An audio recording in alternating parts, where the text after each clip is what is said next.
What's up, man? I made it. Bro, I checked out the video today. Hey, thank you, man. You're welcome. Yeah, Undertaker was wondering how video. far off CP time was from the regular clock. He was here letting you have it.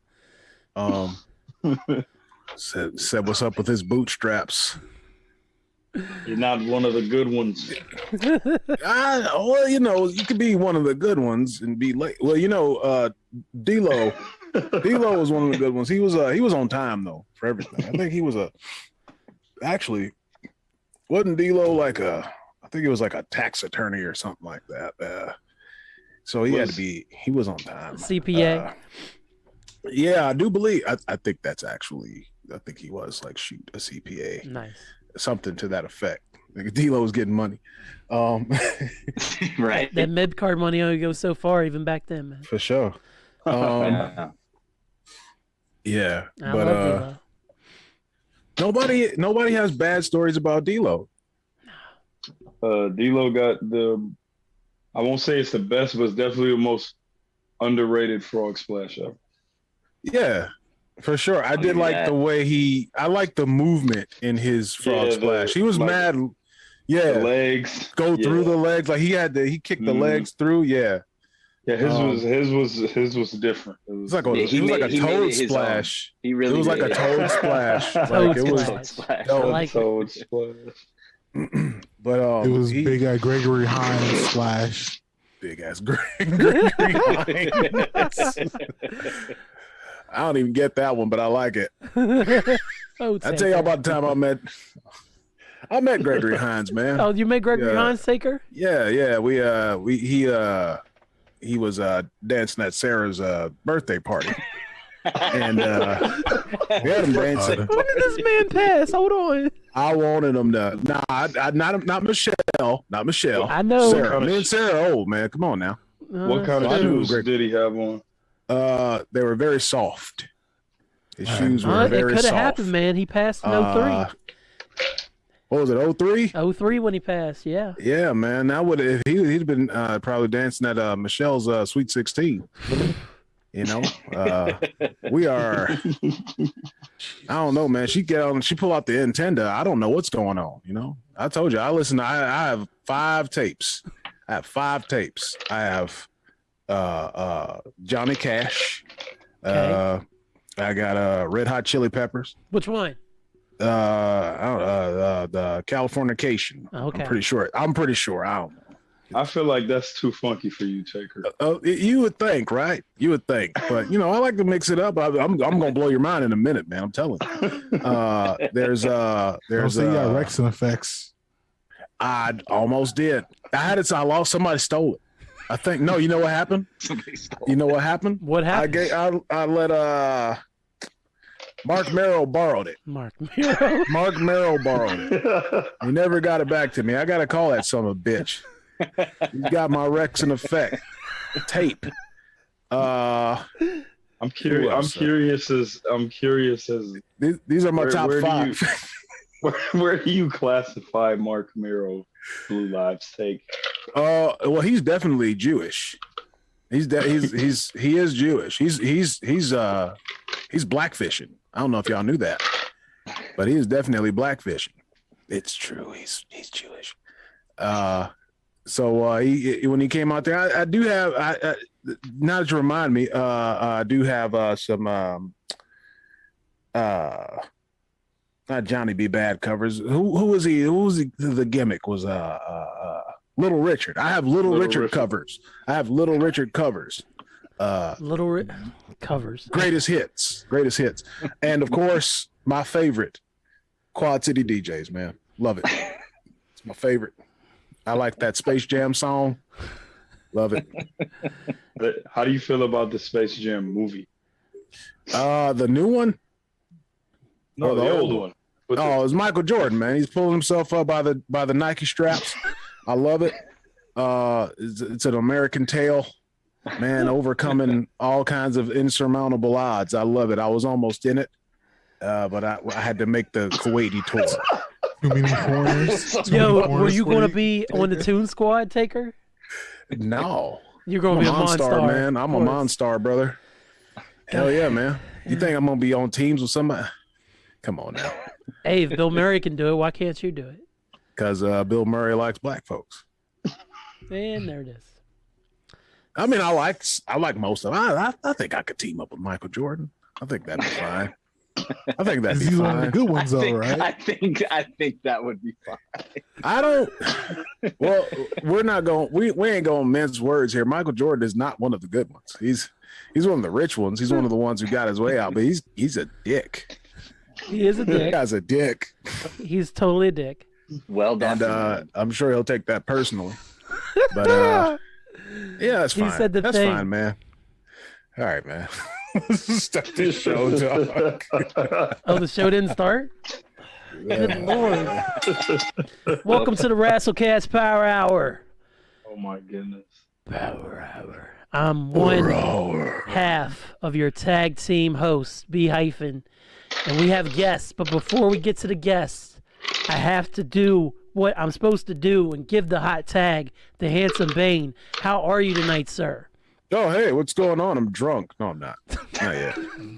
No. Drunk with power. I am drunk with power because this is the Rasslecast Power Hour, and this is where we go. To the Tito's. Yeah, no, really, I gotta truly over here, and it's not gonna do the job, but whatever, man. What's up, Smelly Marks? We missed you and your faint scent of Axe body spray only on your shirts. Phoenix. And Axe Phoenix. Phoenix only on your shirts, and let's see, and cigarettes. Sure, because you're bad people. The worst, only the Winston worst 100s. smoke squares. Winston's? You think the Mark smoke Winston's? Yeah. No, they're it's either Parliament. They're smoking Parliament. Virginia Slims. No, does any? Virginia Slims has to have like no money, bro. It can't. They Like are a tobacco company, all of the people who smoked Virginia Slims are dead. All the grandmothers, they're all gone. It can't be possible. Anyway, yeah. So you smell like cigs and Axe body spray and balls. balls. Shout out and welcome officially our third member of the Rasslecast Power Hour. We couldn't do this shit without Mark Robb. No, we could not. What up, Yeah. Mark Robb? Ain't shit going on in this side, champ. What's going on with you? Oh, just living. Good to have you, brother. Good to have you again. Thank you. Yeah. I think you're gonna be like our Xavier Woods. If I knew who that was, sure. Yes. Yeah, that's a good spot for you. Whoa. Well, you see, Mark Robb plays the John Everyman. Yes. For those who don't follow this show, you know how like you have to have a character in a Yeah, movie. You need a character in the someone movie with a that's nine. always like, huh? What does that mean? You know what I mean? I'm only there to set up exposition. That's Exactly. the only reason I You're that guy. But then soon enough he'll be Neo, where Neo's like, what? Why? Love I know that. karate. Why?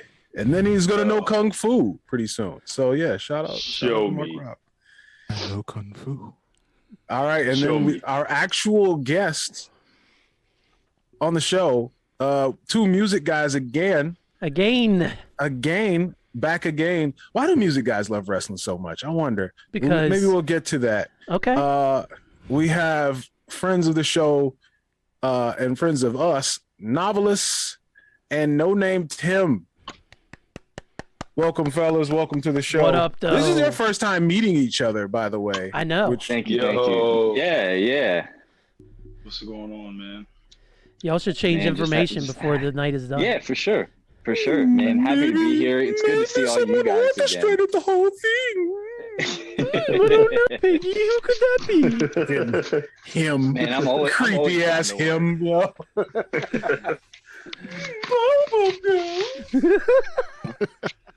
Yeah, he was very Him creepy. was fucking dog. He was so He was the milky. Joker who turned up to 45, man. Except Him on a was kid's show. truly evil.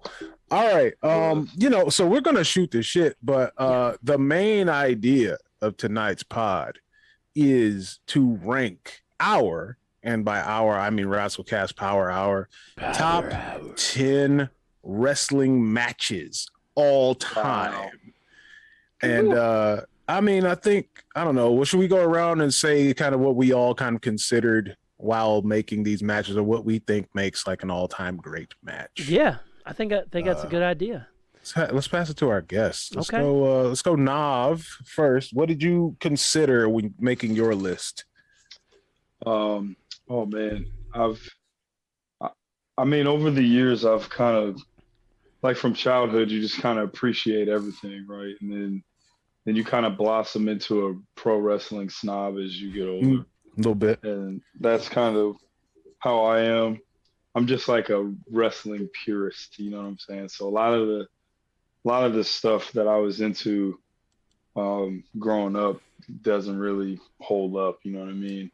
Like, so I mean, I just consider, things that, a couple matches that were really important to me as far as the evolution of my taste as a wrestling fan when I was growing up.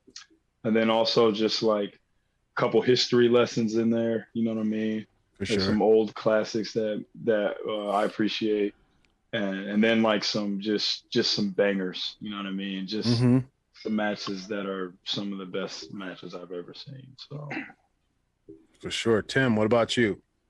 Man, I considered a lot of the same things that Noveliss did, because when you sent the message and you were like, hey, can you send me a list of I think the way you worded it was your top 10 matches, and that was it. And wrestling's subjective, so it could be whatever. But I was My list thinking, is man, real subjective. should I do what I think are the like top 10 bell to bell wrestling matches?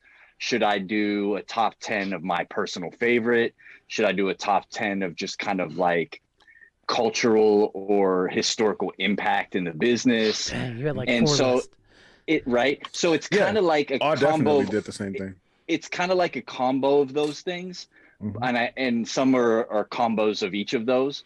But I also kind of thought like, okay, what if I was sitting with a friend and he was like, hey man, I've never watched pro wrestling before, but it seems like something I might enjoy.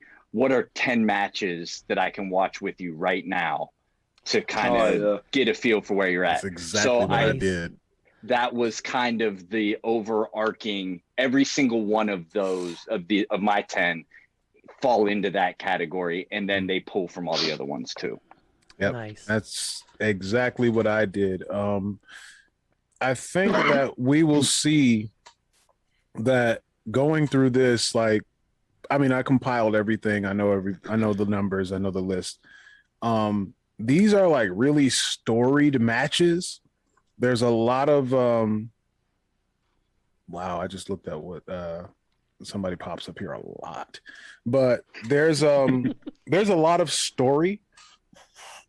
And like, as wrestling fans, and like when you want to get somebody into something, it's just like if you sat down with somebody to watch a soap opera, not to pull this same hackneyed comparison, but if somebody is you're trying to catch somebody up in the middle of a story, you can get somebody caught up on these real quick. There's a lot of story in these matches to where if somebody had never seen these, you would be like, okay, this happened, and go. And then the rest of the story happens in the match. Right. So these are, and like when that does happen, like I'm sure you've had a friend or something that was over and you're watching wrestling, and then you just kind of give them a quick summary of the story. Yep. And just that gets them interested in what's happening. You know what I mean? And then if the match delivers on top of, and then if the match is sweet on top of what you just kind of explain to them, then they're like, oh, okay. Like, you know what I mean? It's like Novocaine, dog. It's like Novocaine. Just give it a second and it works every time. I've had people who like have actively I've had aunts who have actively been trying to be against like whatever. Oh, this is so fake. Blah, blah, blah. It's so fake. I can't stand it. It's so fake. And the same aunt. And so we're watching the first Mae Young Classic. And so there's like there's virtually no story in those, really. Like the only story that you get is the story of each individual wrestler. And so, you know, I think it was the Piper the Viper, not Dewdrop. So fucking stupid. But you're gonna be Dewdrop. You're not hot. Why? You're not sexy. You're a Dewdrop. All right, Vince, let's go. Should put a sweatsuit on your son. That sucks. Because I love Piper Niven, dog. And, I love her. She can go. Yeah, I'm a fan. She can go. Yeah. Mm. Yeah. No, for real. And you know, I was explaining. Yeah, I was actually explaining that to my wife a couple of weeks ago, where she it was the Queen's Crown tournament, and you know, she saw her and was like, how are you this big when you know, wrestling like you're working every muscle? Like, how is it? And like, that's her appeal, that's her look. And she watched the match and was like, oh shit, okay, like, oh no, this girl can go. Yeah. And so and my aunt had the same reaction, because she's, you know, just again, you know, it's funny when you see somebody with their arms folded and they just like come down, they let their guard down, and they let just pro wrestling wash over them. That all happens during a match. Yeah, because if you're not into in closer, like, their arms. Oh my gosh, some false finishes. You know what I mean? That's, bro, you get a couple of those in, it'd be like, oh, there ain't no way to get out of that. Right. I'm like, how they get out of that? And their arms gradually unfold. Yeah. They're getting more they start grabbing the furniture. They grab their furniture, they grab their knees. Now wait a minute, huh? Now hold on. She's cheating. Oh my God, that's it. You got him. You got him. Before you know it, they're popping off the couch, and you're like, they got him. Aaliyah when they start complaining about this is not what the referee doing. Aaliyah was so mad at Adam Cole a few weeks ago when he was wrestling Jungle Boy, yo. She's like, he cheated. That's hilarious. He kicked him. He gave him a low blow. I'm like, I was like, hey, the ref ain't seen it. You got to sprinkle a ref bump in there too. Yeah. Yep. Oh, not a referee down. Look at this mess. Now get up. He got hit in the leg. Why is he knocked out unconscious? I mean, it hurt. That's what my dad be doing. It's so fake. It's so fake. No, but for then real, he texts me and say SmackDown was terrible last night. I'm like, why are you watching this thing? Yep. You watching it though. It is, and I mean, that's what I'm saying. It's like it's unquestionably entertaining. And to me, I've said it on several occasions, pro wrestling is the greatest form of entertainment to me. 100%. Everything is there. Also, best athletes as well. The best athletes. These guys have to come out there in their draws, roast each other. Bro, you gotta be there. Like, the way I explain it is, I'm like, because bro, I've done everything, right? Like, I compete jiu-jitsu, like all sports. Like, I've done everything physical. And it's just like, when I explain wrestling to people, I'm just like, go wrestle with your friend for like 3 minutes and see if you get tired. See how you feel. Yes. See how you feel. Now go do it, but do flips, fall extra hard, and play a character while you're doing it, and also act while you're doing it too. And before that, y'all gotta roast each other. Yeah. You know what I'm saying? Yeah. Dog, and be responsible for the well-being of the other person. Oh, for sure. And do it in your own. and that is the biggest one. And also make sure you don't actually kill the guy. Right. Yeah. You know what I mean? Like, pro wrestlers have to come out in their draws, and the public speaking is the number one fear. They do it in their draws. They tell you when you're public speaking to imagine everybody else in their draws. Yep. You got to come out in your draws. There's no podium in front of you. There's people on all sides of you. There's people looking at your legs and ass. You know what I'm saying? Like, you out there roasting, you know what I'm saying? And you're roasting another guy. That guy comes out because he heard you talking shit. And now now you roasting him. Now y'all got to fight about it? No, bro. Nothing pro like wrestling it, is the man. greatest. Shout Fuck out off. to Seagull. best entertainers, best athletes. everything. I'm about to dive off this high ass rope to outside. No, Bruh, thank you, dog. Hiroshi Tanahashi, Aces High is the most ridiculous to the outside of that. That man is an That frog actual splash. superhero, dog. That man is Just a little that bit. man. That man is Honestly, actually superhero. yeah. Yeah, And plays the air guitar frequently. right. Gotta love a good air guitar. That man is like literally the spirit of all might. He's one of the carriers of All for One. But he carried All for One at one point. That's such a good way to describe it. Yeah. So if there's nothing, wait, do we have all shit news? I'm pretty much caught up on news. I don't think there's any all shit news unless somebody else got one. I actually, real quick, They went to Saudi Arabia. Oh shit. Oh shit. There you go. And while they're there, yeah, the WWE presents Blood Money. No Woman is Right. Part 7. You better put a t-shirt on, broad. Oh shit. We're ashamed of skin. You too, referee who refereed Hell in a Cell. Shout out to you. Put on your shirt. Put Cover on a your arms. t-shirt. They don't want to Cover see your elbows. Cover your shame.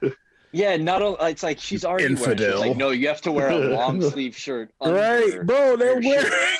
You have to wear a wearing shirt mad under the gear. shirt. They was wearing mad gear covered head to toe. Bianca she's looked like she wearing- had 2 she's tree wearing chomps on slacks and yesterday. a Well, if you're not going to wear hijab, then you'll t-shirt. Hey, yo, how do you think? Relax. How do you think? Hey, how you think Vince reacts to them having to cover up their women? Whatever it takes, you're gonna put up. I don't care if they want No you. chance. That's what you got. I need that blood money. I need that Saudi prince to put that direct deposit in now. I don't care if he wants you to wear the fuzzy pink slippers and a snuggie. You're gonna wear it. God damn it. We got to keep Linda's life support going, damn it. Sami Zayn, get your red ass back in America somewhere. Go get in the basement. Get You in and my your basement. morals. Sami Zayn. Oh my god! Jesus Christ. Oh. You think you're gonna be king of the ring? Sami Zayn? Can't wait to get rid of you. Look at him! Don't mess this up for me. You're right. Somebody get me a long sleeve shirt for Becky Lynch. I need this bread. Becky had on a tall tee, yo. Becky's shirt had so Becky many was out. words. I was like, bro, Somebody- y'all can.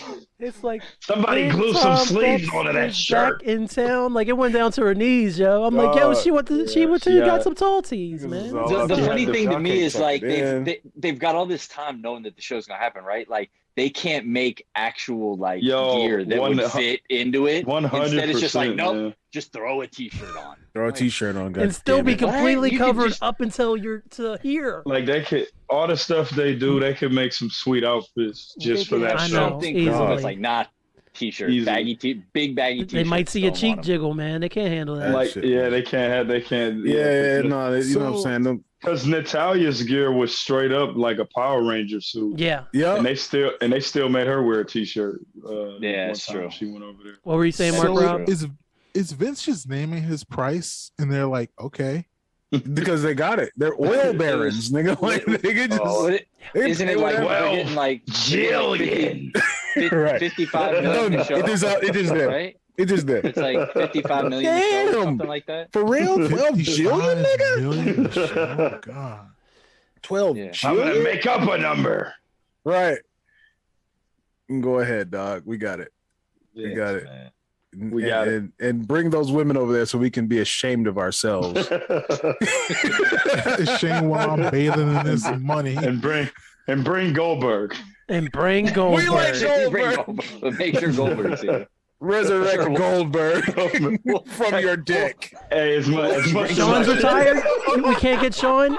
Bring Hey, Sean. yo, as much as I Resurrect can't stand Goldberg, he looked like he was in shape this time around. Yeah, I was it was it Every dog SummerSlam where has he was his getting day. smacked up by Yeah.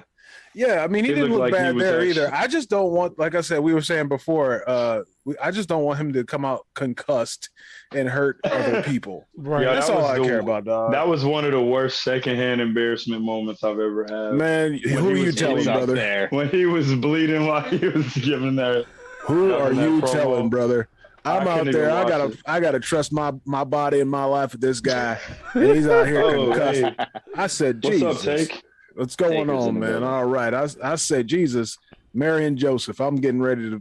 He's dumping me on my head.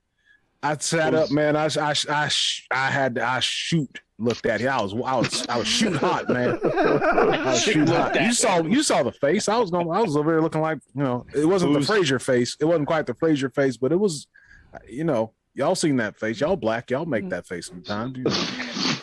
Damn, every time you get on here, you're more racist. We seen I'm not. Well, I am racist, but it's not like I'm not hateful. I just. I'm not. I know Tim is in shadow, but Tim is not black. That's Yo, fine. Take, You know. Is it so? It's safe. It's safe to say that you don't trust Bill Goldberg. I do not. But So I'm if- glad he came in shape. If Bill Goldberg and R-Truth were in the locker room and you left your gym bag in there. Gym bag. It's R-Truth. Oh God.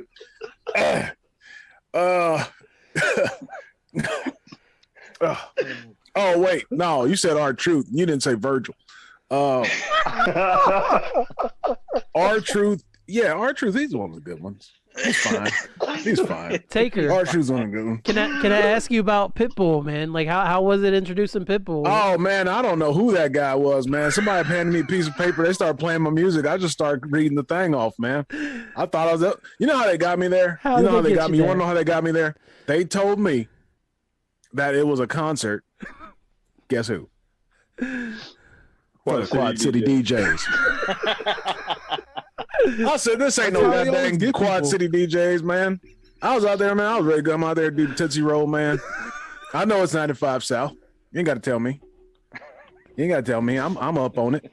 BSK, Bone Street Click. You know what I'm saying? We playing this. Boat Street Click. I love that, man. And Woot, there it is, man. I love that song, man. We was playing that at Freaknik, man. I came out there with a Barry Sanders Tennessee jersey on, man. It was great. You know what I'm Barry saying? Sanders, Tennessee jersey. My man played in Oklahoma State. Yeah, Oklahoma State. He was orange. That's all that matters, Kellen. Come on, man. Orange, black, it don't matter, man. That's what we're trying to tell you, and yet you're always talking about all lives matter and blue lives matter, Taker. Oh, shit. Oh God. Yeah, man. But I came out Barry there, man. Sanders. I had the chain with the padlock on, man.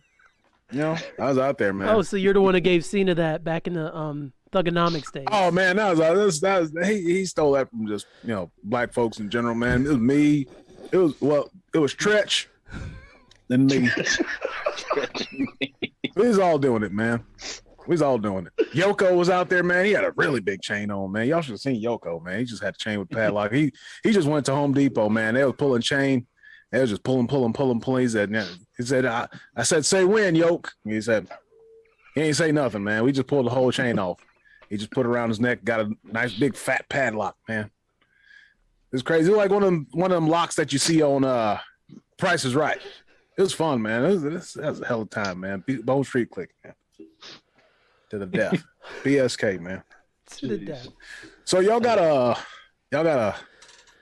some matches going on here? Yeah. The fuck out of here, Take. Well, we'll be right back after these messages from the HYPHEN podcast group with those top 10 matches. At least you didn't introduce Pitbull this time. I don't know. I still don't know who that was, man. He came to me, talking to me, man. That bad boy. Who's that? Who's the other guy? Who's that other? I don't know who. You know who I like, and who Vince really, really likes. Who? Big E. What? No, Big E's great. He's good. He's one of the good ones, of course. He's one of the great ones, actually. I like him. I like him a lot. Aw. We're talking about Flow Rider.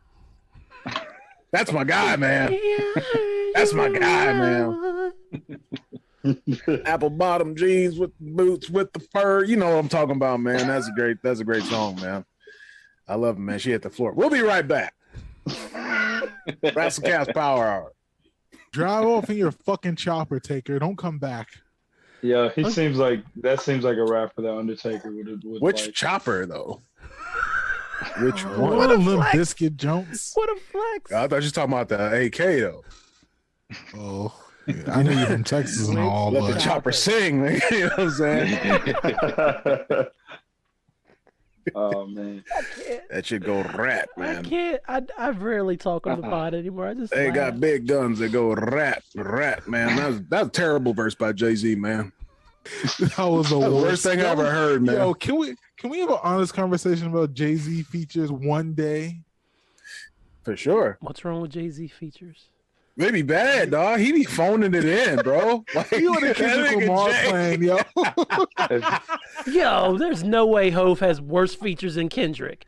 No way. Ooh. Well, listen, bro. If you want to go back in history and listen to that Ha remix, Okay, the Ha remix is Oh, it's that's terrible. like the worst I'd ever heard, bro. That's Like bad. from anybody who's talented. Dog, no.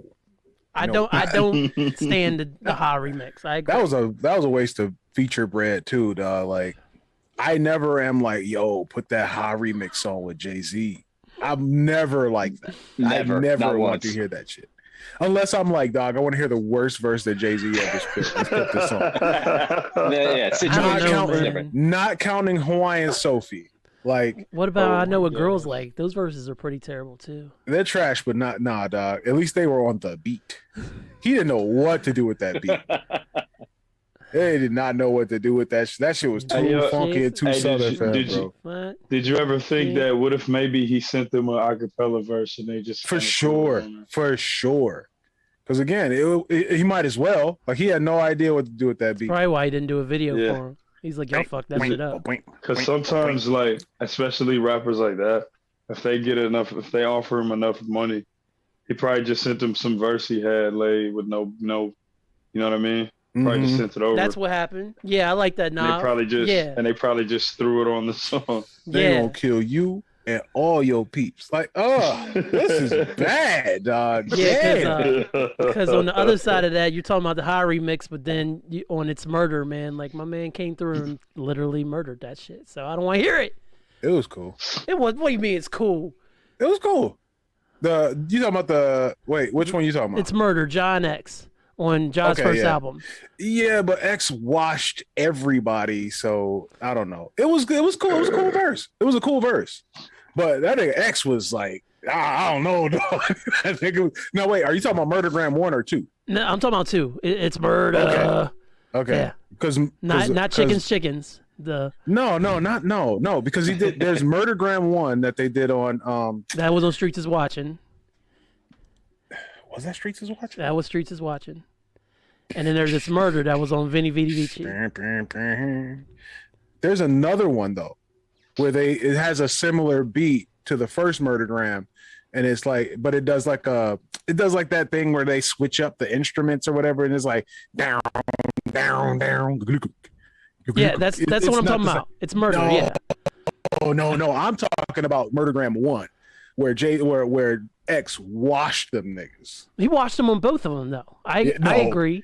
He washed them niggas on this one, dog. Bullets travel a lot slower. You ran a lot faster, but you can't. So don't think about after that one. Yeah. He killed them niggas, dog. I just said he did on Yeah, Murdergram and on no. It's Murder. I'm just saying that was a dope Jay-Z verse. God, You know what we have to Yeah, do it to was settle cool. this? Eventually, we got to do a bottom 5 Kendrick features versus a bottom 5 Jay. Yo, feature. because somebody was I saying feel that attacked. the verse on Black Panther that Future gave was revenge for something else that he did on Mask Future Off shit remix. Yeah. The mask off They joint. said that niggas came on there and said, "Lodi dodi da, because of that shit. It was like, nah, that shit trash, bro. It's like, all right, I got your ass.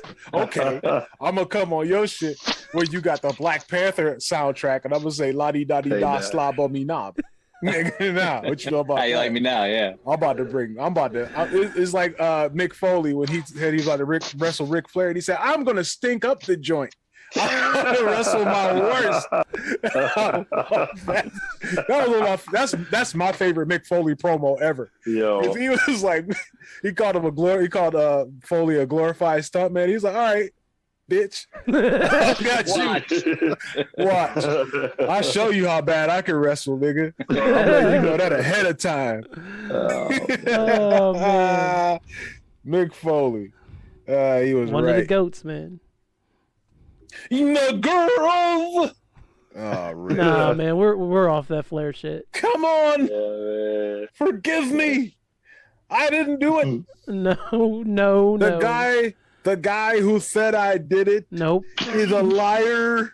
I wish I had a mute button like around the Hang horn. on. There's a guy. I said he was a liar, but he's the only guy who corroborates my story. So I don't know. I started out. Dog, this nigga said he started out the whole thing, the whole retort about the whole thing, saying this guy is a liar. Every word he says is a lie, except for this time when he says that I didn't do anything to those girls. It's like, oh, Rick, get the fuck out of here. Go home, Rick. Oh my god. Go home. I'll have the authorities come and grab you from there. Oh my god. Say goodbye to your suits. You fucking freako. Crazy Running old around kook. like you are. Right. Old kook ass nigga. Oh man. Dog, I wonder how much he talks about the old days. Bro, Oh, no. nonstop. That's You know, all he Flair's talks about. like that uncle that was real sweet at sports in high school, Right. and just always brings up how sweet he was. They're like, no, come here. I'll show you. Stand up. I gotta show you how Man, he used to do this. Like, oh my god, dog. Man's got a Uncle whole Rick, we don't library of wanna. tapes. Come on. Mad tapes. Yep. Y'all want to come watch my tapes? Oh my Captain god. Maxwell's. Well, let me show you some real highlights. I'll show you some real highlights. It's the same ones, man. TDXs. Watch me go over this turnbuckle. Watch me go. You see that? He got the BASF, the base. Bro, the Maxells, the base. The base. This guy knows what I'm talking about. Hell yeah. You put that boy on ELP. It get very poor recording, but you get 6 hours of that shit. 6 hours. You get 6 So hours many of Super that Bowls, shit, man. bro. At least 5 of You them know joints. how in the much 90s. raw and nitro that will hold, man. It was an episode each for me back in the day. Then you tape over them after you watch them and do it all Yeah. again. Pass it around. Hey, so did you ever graduate to only taping matches of the wrestlers you liked instead of taping the whole episode? Nah, I never was that dope. Nah, That's pretty I want- advanced. Yeah. I was never that Hey, dope. I Nah. don't You think I had ever- to I don't think I be ever there did. to do it. Hey, so Yeah. I actually did, man, when I started out taping Raw and Nitro and ECW. And then like by the time I was in like probably like maybe like 7th grade, I started to realize like I just end up taping over, so why don't I just tape the wrestlers that I like? You know what I'm saying? Right. Yeah. Damn. So You had a No, TV in your I mean, I room. used to didn't pause you? commercials. Shit. I used to pause commercials. yeah, If you had a Yeah, I TV know, in your making room, mixtapes. Yeah. then Yeah, then I that's- never knew what I that's was why you gonna- were able to do that. My I TV was did, not in however, my room. make compilations with 2 VCRs on y'all ass. Hey, Oh yeah, Uh, that's super advanced. Yeah. that's And big you time. had to like connect the right one the right way, or else Mhm. like Yup. Oh yeah, I remember that's the green days. would dim and then come Yeah. back up and be like, dog, what is this technology? How did I used to do this? yeah, that's advanced right flexing there. on them, man. Yeah, no, that was a labor of love, bro. I that's when I would like, we talk about going and getting tapes from the video store. Like, Oh yeah, please, I was- please. I was How about the tape this? guy. I own Royal Rumble 92 now. What you know about that? This is mine. Yeah. This is mine now. You can have this back, fam. But did y'all ever used to dub over like regular VHSs? Like you put the tape over it. Yeah. You put a piece of tape over it. Yeah, I had some stinkers that I taped over. Definitely, man. Dog, I taped over a Ninja Turtles. It was the cartoons, wasn't it? It was the cartoons. I bet you taped over the cartoons. Oh yeah, it was the cartoon. That nigga Gary was furious. I taped over all my old Disney That shit. nigga Gary was furious. You ain't never recovered since. Hey, that was punishable by law. We were. Yeah, man, fuck them though. I need this tape. Saturday night main event about to come on, and I don't have any other tapes. Sorry. Well, sorry, 9.5 weeks. Nigga, Shawn Michaels versus the British Bulldog is about to come on, and it's for the Intercontinental title, and I have to own that. So I have to record over Beethoven. Sorry. Yeah. Especially Beethoven second. Yo, Beethoven gotta go. Where your parents had put in the tape that they thought it was. And then and then you're like, I don't know what happened. It was an accident. Right. You always say it's an accident. Damn. And you knew how to Scotch tape on this. I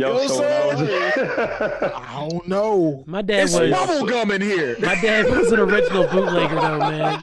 My dad got a video store car, and he was ripping all the movies, man. We had like a whole bookshelf that I remember as a kid that was nothing but the tapes that he had. He had a little book and everything, so you can see what's on the tape. Oh, this man, he must to be stopped because he was doing. He was maniacal, man.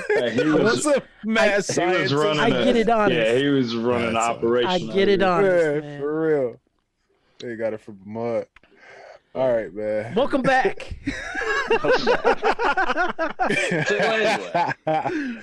Oh man, that's gonna be some good toasted leavings, man. Yeah, man. All right.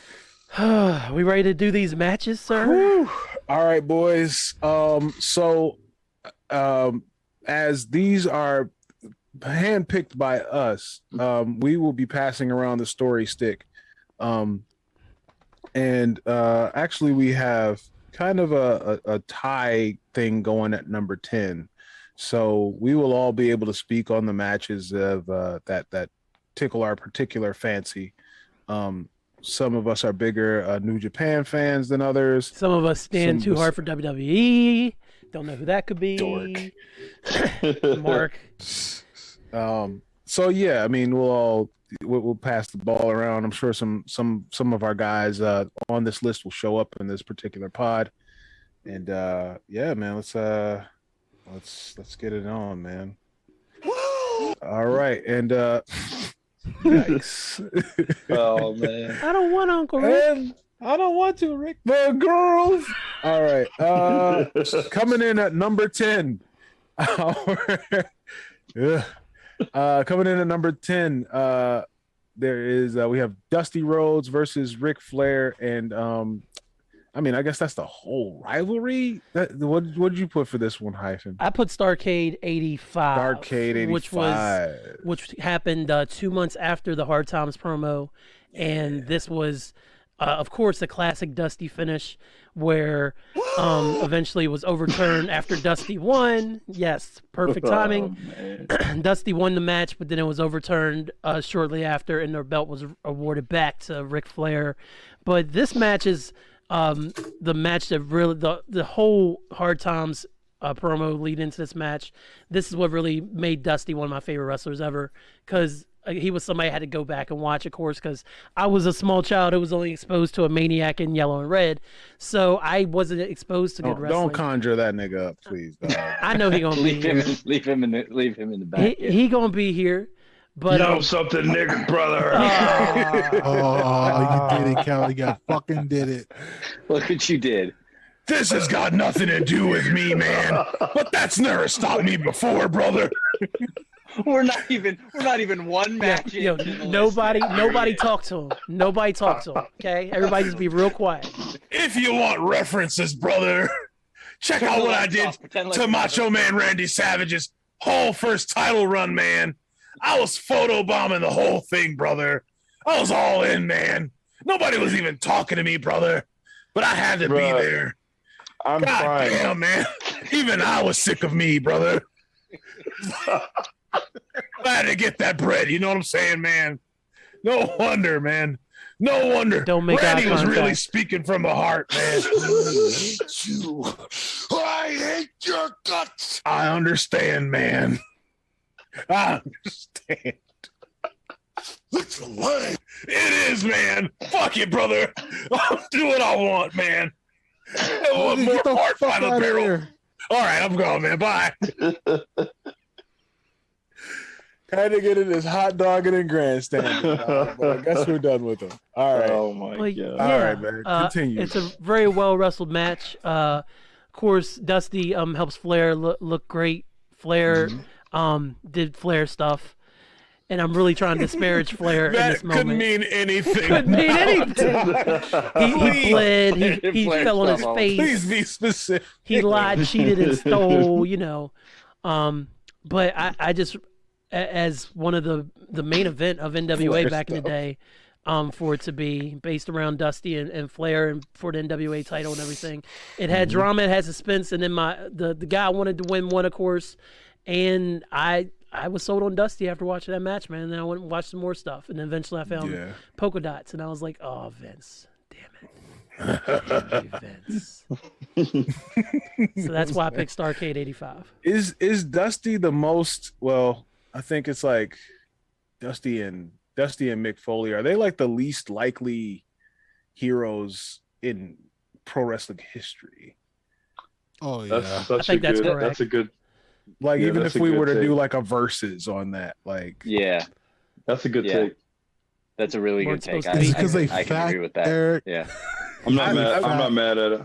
I mean, there are like fat dudes who like. I mean, shit. Andre the But it's Giant not. was it's not undeniable. You know what I mean? But Like it- Andre the Giant was going to be Andre the Giant. Even King Kong Yeah. Bundy, like he was kind of trash, but like But he was a monster though. yeah, Bam Bam, like These are just kind of two kind of chubby like regular dudes. yeah, Yeah. and I think it's more about like how soft, kind-hearted they were, Yeah, yeah. more so Big than like hearts, for yeah, sure. like Mick Foley is too good for the Blue-eyed business. soul, baby. Like people 250 organically pounds got of blue eyes, oh daddy. people organically got behind both those guys. Right, You know, yeah. it wasn't like, oh, here's this big monster that's impressive and is this, that, and third. It's like, no, people just like Mhm. fucked with these two No, guys. I Made it more genuinely magical. love these two guys. Yeah, and it just happened. So I Yeah. don't think you're gonna find. There might be others that we maybe won't think of, off the top of our heads right now that are maybe in the conversation too. But I feel like that's like 1A, 1B type thing. For they just sure. swag their way through for sure. To the Yeah. thick boys. All right, number 10, yeah, repping the thick boys, Dusty. All right, and also sharing number 10. This is a good one, and I think it should have been a little bit higher. It was a little bit higher on my list. Eddie Guerrero versus Rey Mysterio Jr. Holy Havoc. Ooh. It was a dog ass match. Great ass match, Yeah. man. It This, yeah, Nav. Did you Oh, have yeah, this this- one? Yeah. I did. This match was a little higher for me. I think this was number 7 on my list. Yeah, this is like a pillar for me, like of my wrestling fanhood. Like this match, like 97 was when I was starting to I was like all the way in and like having friends over and ordering pay-per-views. My mom That's what's up. and That like shit sounds so lit. Though. yeah, bro. And this match. Miss And that this shit. match is so good. I still, to this day, I think it's the best like junior/cruiserweight match of all time. Like the pacing is ridiculous, Yeah. and Yeah. and there's even spots that look like they could possibly have been on accident, but they just like evolve into something. Like there's a time when Ray does like a moonsault. And it like looks like he does another flip on accident, but he ends up coming over and just DDTing Eddie. Yeah, Yeah, you and know it what looks I'm so talking about? smooth. Yeah, that shit was hard. And Yeah. and it looks so smooth, but it's at the time it's like nobody was doing that. Nobody was doing that, bro. Like Then he yeah. hit, and then Eddie was just Not in the America. impact of all the moves he was doing to Ray was ridiculous. Like he was trying to kill him. Yeah, guys used to do like when guys were wrestling Ray, especially like those WCW days where everybody's like a little bit bigger than him. Yeah, it was like Dean Malenko used to like. I was like, Dean, like relax, bro. Man, I can't Dean. remember. I think it might have been Halloween Havoc 96 where he threw Ray like 50 feet in the air onto his knee. Yes. Fucking gutbuster. It was like, no. And Ray Dean, kicked out. Ray kicked Oh out. my God. It's like, Dean, relax, bro. Like, yeah, he was trying to kill Ray, man.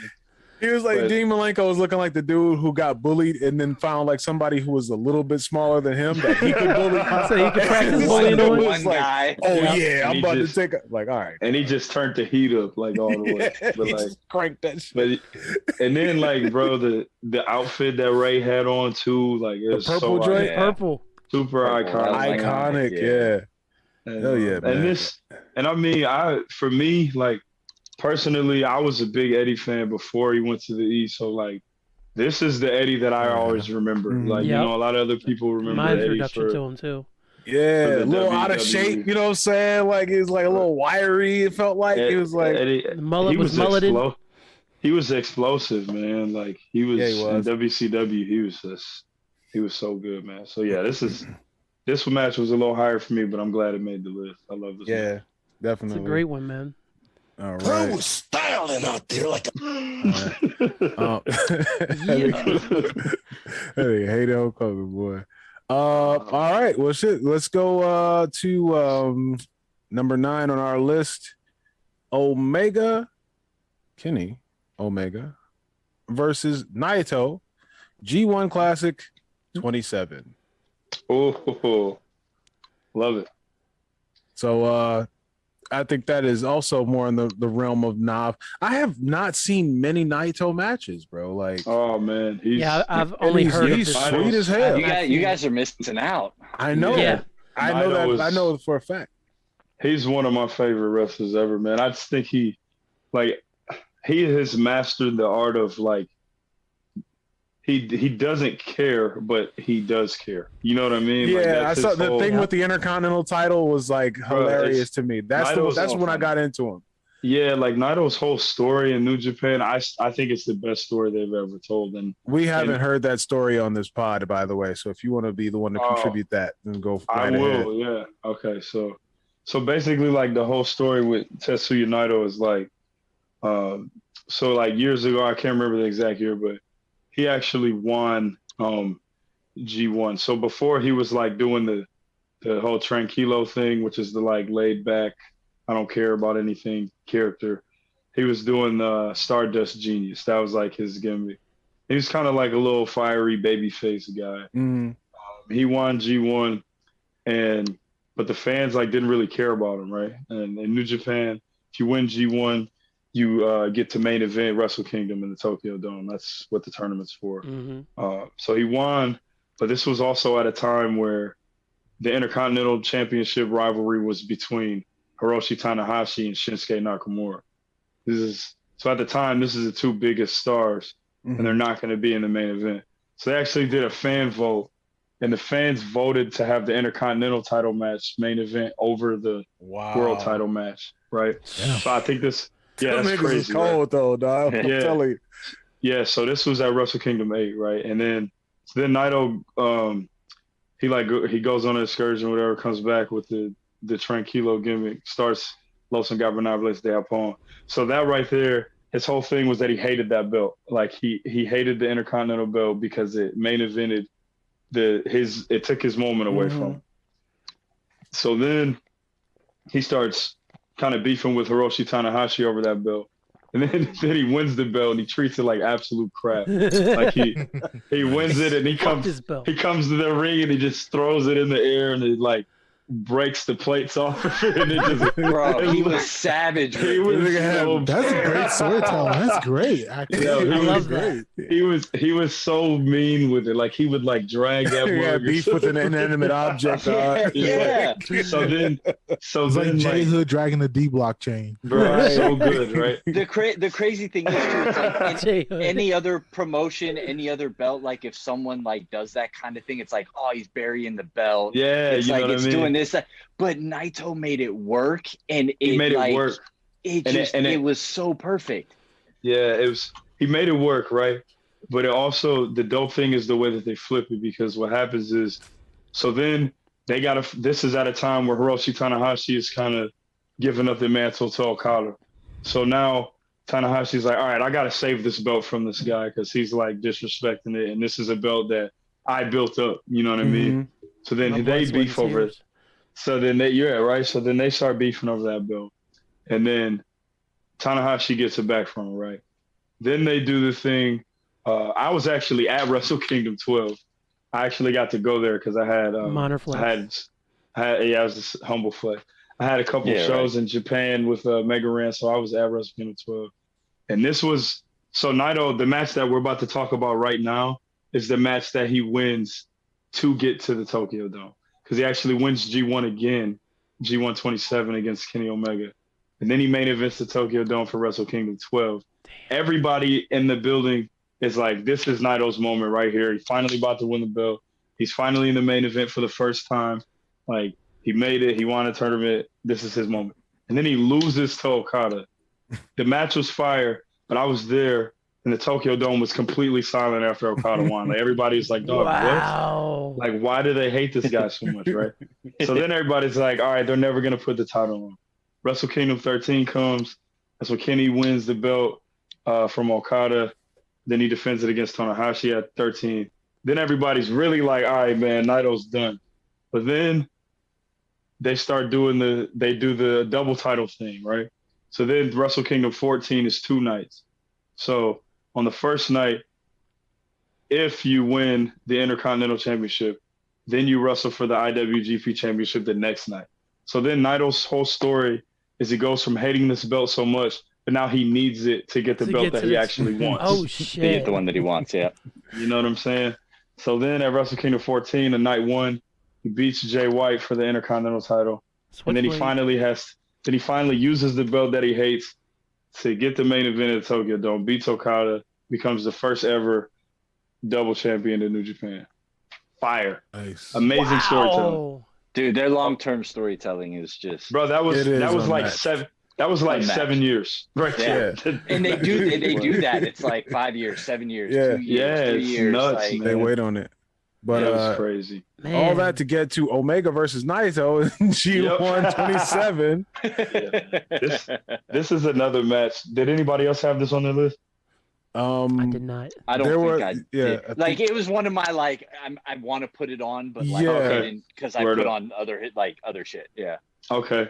Yeah. So this match, I'll be quick about it, but this match is actually number 2 for me. Like, this is my second favorite wrestling match ever. It's crazy. This is also one of the, it's one of those matches where as soon as the bell rings, the fans just start going crazy, because the year before, those two had a really, really amazing match that's also was on my list. So to see them meet in the final, and then Kenny had won G1 the year before, it's just an amazing match, man. Like, it's got a crazy New Japan finish. Mm-hmm. It's got some ridiculous spots in this match. There's some dangerous spots in this match too, but yeah, it's really good, man. And personally for me, my favorite finisher of all time is Destino that Naito does.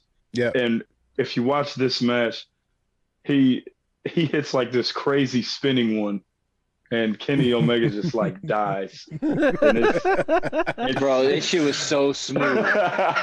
Yeah, I love Naito's finisher because it's just one of those moves where he really just does it out of nowhere. You know what I'm saying? Yeah.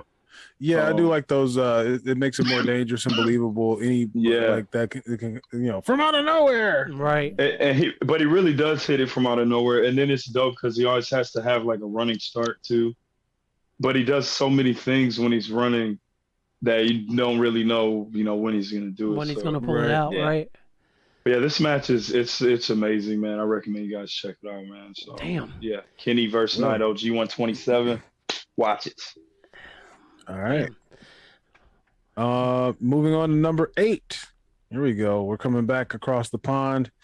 It is Bret the Hitman Hart versus Mr. Perfect, SummerSlam 91. Ooh. Come on, dog. You know what I'm saying? Like it was the thing. It was the match that made me want to train to be a professional wrestler. Like there were things that, you know, when I was a kid, I was like, I want to be a wrestler. But when I saw this, I was like, oh, you probably got to train to do this, huh? Okay. For sure. Okay. Oh, you got to do shit. Okay. You got to learn how to Can't go be in this there and good. just throw fake punches. Yeah. Huh? It wasn't like my thing, you know what I'm saying? This was like the generation of, you know, big beef slappers and, you know, characters, and everybody had to have a job and shit. It was like, nigga, Bret Hart was not like, he was the hitman, but it was like, it was a nickname. It wasn't like, you know, if this was. It wasn't Bret the orthodontist Hart. It wasn't Bret the actual assassin hit Hart. You know what I'm saying? Like, he didn't come out there with like a suit and you know, say a rifle and shit. You know what I'm saying? It was just like he just like, it's literally just a nickname. It's like, oh, it's just this guy. If that shit had leaned any further to the other side, that nigga would have been like the professional Emerson. Okay, let me ask you this.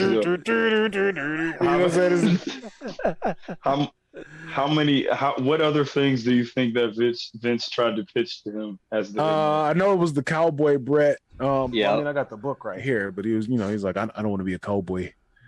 No way, Vince. I want to be a cowboy. You gutless coward. You gutless coward. Cowboys and Coward. Cowboys are good. I love how my brother just sent me the aftermath of the of the Montreal screw job. I know we're not there, but he's like, you know, Vince ran into my fist. Yo, Wrestling with the Shadows is one of my favorite wrestling movies of all time, man. I drilled it. Oh, you know what I'm saying? So good. So good. Hey, and Julie was out there calling Triple H a yellow belly coward. She was like, that nigga have it. She was with the man. shit. She was ready to go. Brett's spit game is also on point, man, because my man was That standing shit on is the so ring. gross, dog. And was gross. And then Vince drilled left it. it, yo. Vince just let it sit there for a minute. Vince like, That's I 'cause he deserve knew. that. I That's deserve because he that. knew, man. He knew, man. Vince He was a scumbag. Vince was ready to get knocked out too. Yeah, and then they showed Vince coming out of the locker room limping and shit. Like, he got knocked out. Shane's right like, behind him. Shane's like, you know, like when he probably like when he got knocked out, he like his leg fell underneath him. He probably got, like, he probably punched. His shoes probably came off. Lifted out. It's both his shoes was sitting there. And that's why I kicked your leg out of your leg. But my face hurts. Bret versus Perfect, man. It was just a clinic, man. It was a clinic. It was a beautiful match. Best sharpshooter ever. Bell to bell, yeah. Best sharpshooter setup. Coming from the leg drop. Perfect just for one, Perfect having his back being utterly destroyed during that match and just wanting to repay Bret for everything that he ever did to make him look good. Going in there and delivering on a match where he did like everything and just like his natural what is it? Black Panther, one of his skills and abilities when they talk about like his advanced like kinesiology or kinesial awareness or whatever they call it. Yeah. Where it's like, you know what I'm saying? Like Mr. Perfect had that. You know what I'm saying? Kurt Hennig had that shit. Like I saw him tumble over the top rope and then land on his feet and walk down the aisle one day like it was like nothing. Like the spitting, like the gum. He meant to do that. Yeah, oh no, he did. Bro. Yeah. It was after after gum thing every time. The gum spit Every time. Yeah. Like how do you not miss once? His advanced just awareness of where he was at all times and just like the way he's at there. It was WrestleMania 9. It was after the Shawn Michaels match because I think it was like Diesel interfered or something. He gets up. No, Lex Luger interfered. Whatever. He gets up like confused and he's like, I'm about to go to the back. If you watch it, he just tumbles over the top rope like it ain't shit. Like he just tumbles over the top rope, lands on his feet, and walks to the back. I'm like, dog, this nigga is sweet as hell, bro. Like this nigga just can do it. At everything. The pencil he just flip had like that he used to do. coordination. Yeah, that pencil flip that he used to do when he was on Superstars. Yeah. He's a sick athlete, but yeah, just that match in and of itself. The couple of shots of Stu sitting there, his tongue rolled up in his mouth watching the match. It was like, dog, Stu don't give a fuck. It's just like, Nah, Stu did not give a fuck. Yeah, man. Shout out to Stu. But yeah, Bret versus Perfect. All right, let's go back to Japan, man. Omega versus Okada, number 7. Number 1. Ooh. Omega Okada won. This is where I think I kind of got back into New Japan at that point in time, because I was, watching all the Chono and them before that. And then it was like, and then I was like, what's going on with this you guys heard of this Kenny Omega guy? It was like that kind of stuff. And when I first saw that, I was like, oh, okay, these niggas wrestling. So, all right. Man. You want to take this one, Sam? I mean, it's just I didn't have. I don't think I put. So I have another one of which we'll series, get to. So we really don't need to spend a lot of time on this one because there is another one on this list. I'll just go ahead and just say with this one, 50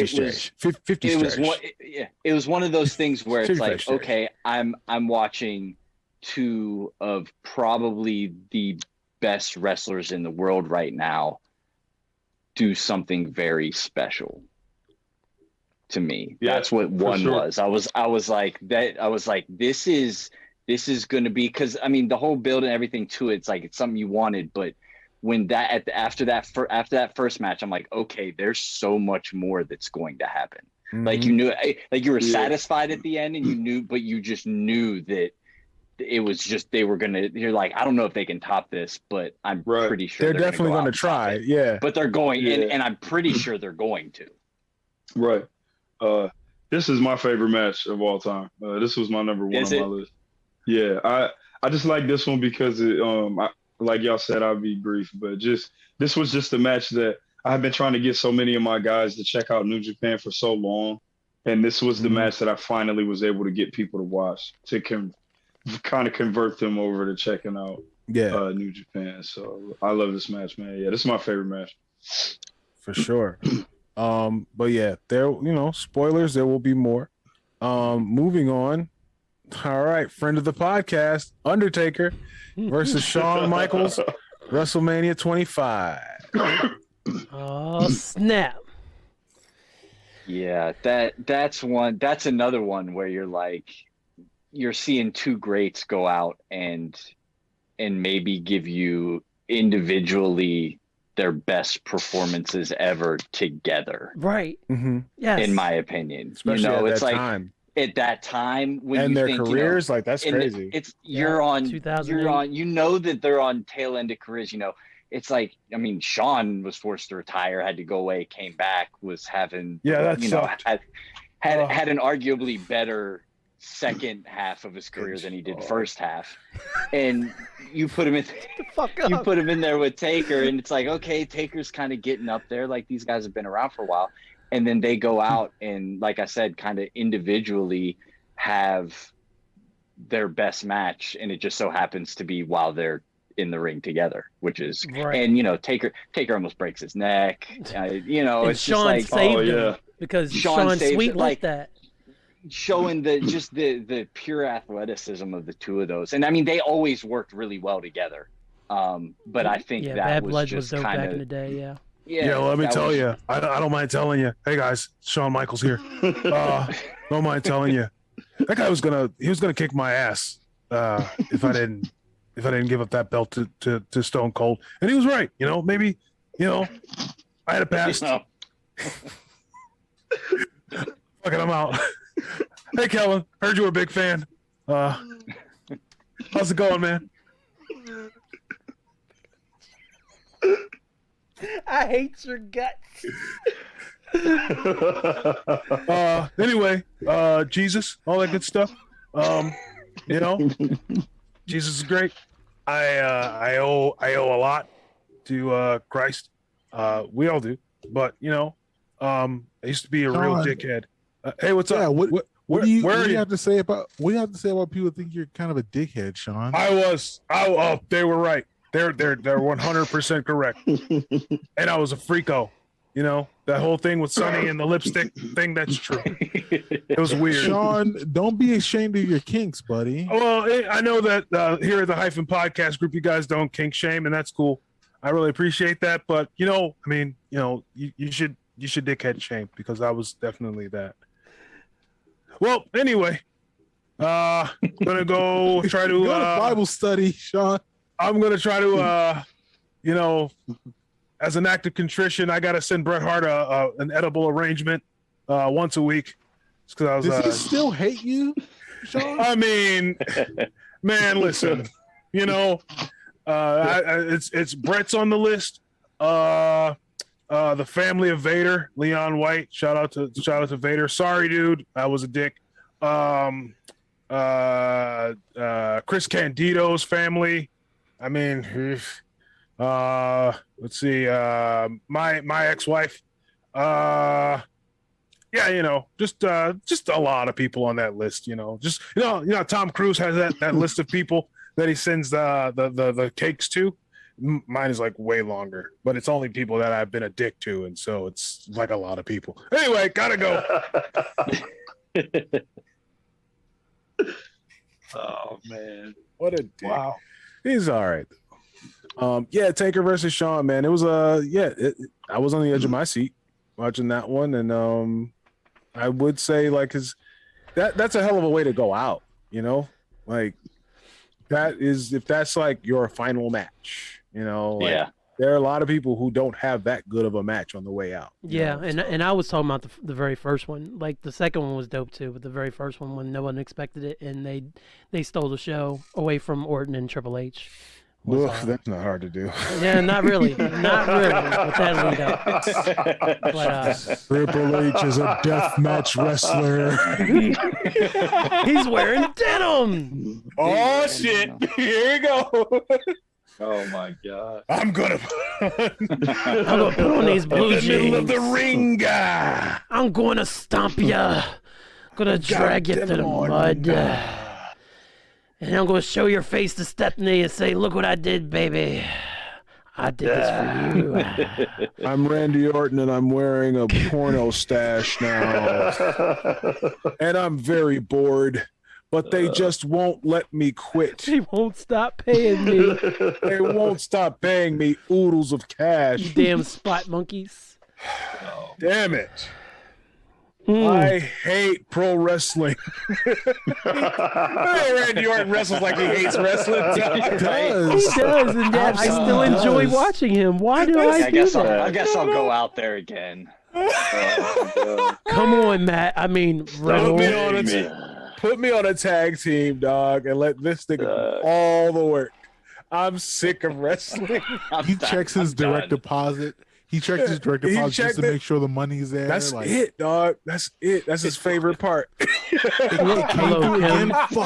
Favorite part of wrestling. Is the money there? Direct deposit. His favorite part is getting All right. paid. Kim says we're good. What's the match? All right. What are we doing? You do a thing, and then I'll come out. Just, don't worry, kid. I'm just gonna. This is gonna be like a night off. All right. This is gonna be. Is he the first autopilot wrestler? He's No. He's Hulk the Hogan most is. autopilot wrestler. Hulk Hogan He's was. definitely the most autopilot wrestler. Hulk Hogan was a fucking pillow princess, bro. Like, that did nothing. He made the heel do all the work until the very end. It is like, all right, brother, All right, time to slip on the banana peel, brother. Time to slip on that banana peel, brother. We're going home, man. Time to go home, brother. Hey, Hulk Hogan did about 3 minutes of good work. Oh, man. All right. I have a whole DVD full of them. Let's go. Number 5. Here we go. We're talking about work now. You need to burn that DVD, man. Yeah, I agree. Here we go. 5 minutes of work. 5 minutes. Number 5, talking about work. We got all the work this one, Steamboat versus Randy Savage. Let's go. Number 5. Let's Yes. go. Shit. Listen, guys, this is One of the This first is- matches I watched on the network was this, because I don't know if I'd seen the full thing until the network, and I'm I so glad watched this that match shit. made the list. this shit had all the hard work. Poetry, Like, bro, this emotion. all was of it. this is the height of guys giving a damn about their craft. Yeah. Like they was so Bruh. serious, bro. Like the build up. No, Me and I you love when you talk about the this build match up. all the time. bro. Yeah. The I think promo that- right before, dog. Bruh. And then that music hits like. Let me look. So this match was obviously before my time, but I had heard so much about it. So when I was a kid, I used to every Friday my mom used to take me and my brother to Blockbuster, and I used to get a wrestling movie. And he used to get a video game. Yep. When I rented WrestleMania 3, bro, this match, first of all, if you know the story going into it, they had this fool of Steamboat going to speech therapy. Couldn't talk because Savage crushed his throat with the ring bell. Yes, he did. This fool was in speech therapy. You want to talk about a Randy that gives a shit? There you go. He couldn't talk, bro. This is me and you, Eric. We talk about this match all the time. I think this is. I'm not saying it's the best match ever, but I think it's the most complete The best Wrestling. built up match of all time. It was my bro. number ever because you got the story, and then the promos leading up to the match, and then you got Ricky Steamboat. It's just like wrestling nonsense all in one. Then you got Steamboat, his promo before the match. This dragon will scorch your back. Yeah. I will come away with the championship belt. Babyface fire, man. And see new horizons. Then the theme music comes shit, on right after he gets done talking. It's like perfect time. Yeah, it was And like it then, felt like like, a come on, football halftime speech, Bro, dog, like, yeah. before the match started. Dog. Like, And then this is early WrestleMania, so they still come into the ring on the little on the, baby on the ring. trolley, On the yeah, little- on the little ring Come trolley, on, man. bro. Hell yeah. Dog, oh, that then shit the was atmosphere, dope. the crowd was ridiculous. Pontiac Silverdome, man. The 93 size of it, man. 93,000 air quotes. Then you got, It was dope. It might as well have been. come It on, might as bro. well have been Then a million people at Then that you point. got Jesse. You know what I'm Then you We got had Jesse everybody the that body. bitch. Then you got Jesse the Body and Gorilla Monsoon killing the commentary. saying? And then on top of all that stuff I just named, the match itself is fire. Flames.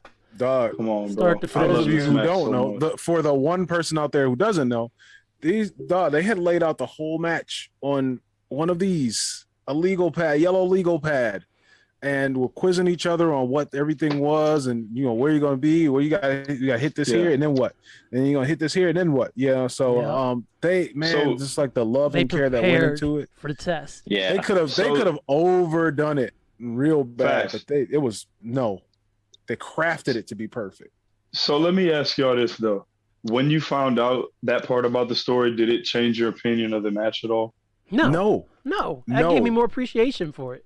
Yeah, Okay. because I You think know, that and I'm kind of the same way because it just showed me that how much they cared about it. Right. Exactly. Even though it's mostly Savage, but just to know that he cared so much about the match, Mhm. like I was like, oh, that's dope. You know what I mean? Yeah, because Yeah, he knew I who mean- was on the top card, man. He's like, fuck that nigga. Right. Don't do me. Mhm. Come on, Ricky. Let's But, steal this man's thunder. I hate you. But I think it's more impressive that they went out and meant to do it, because so many times when something happens perfectly, people are like, oh, it just happened that way, and Yeah. that's cool too. But like when you make something be perfect, like it's like holy shit, like you pour over the details of something and make it perfect.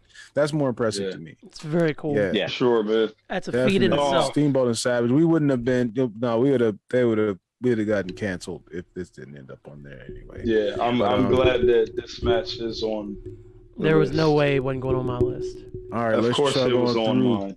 Yeah, it was on mine too.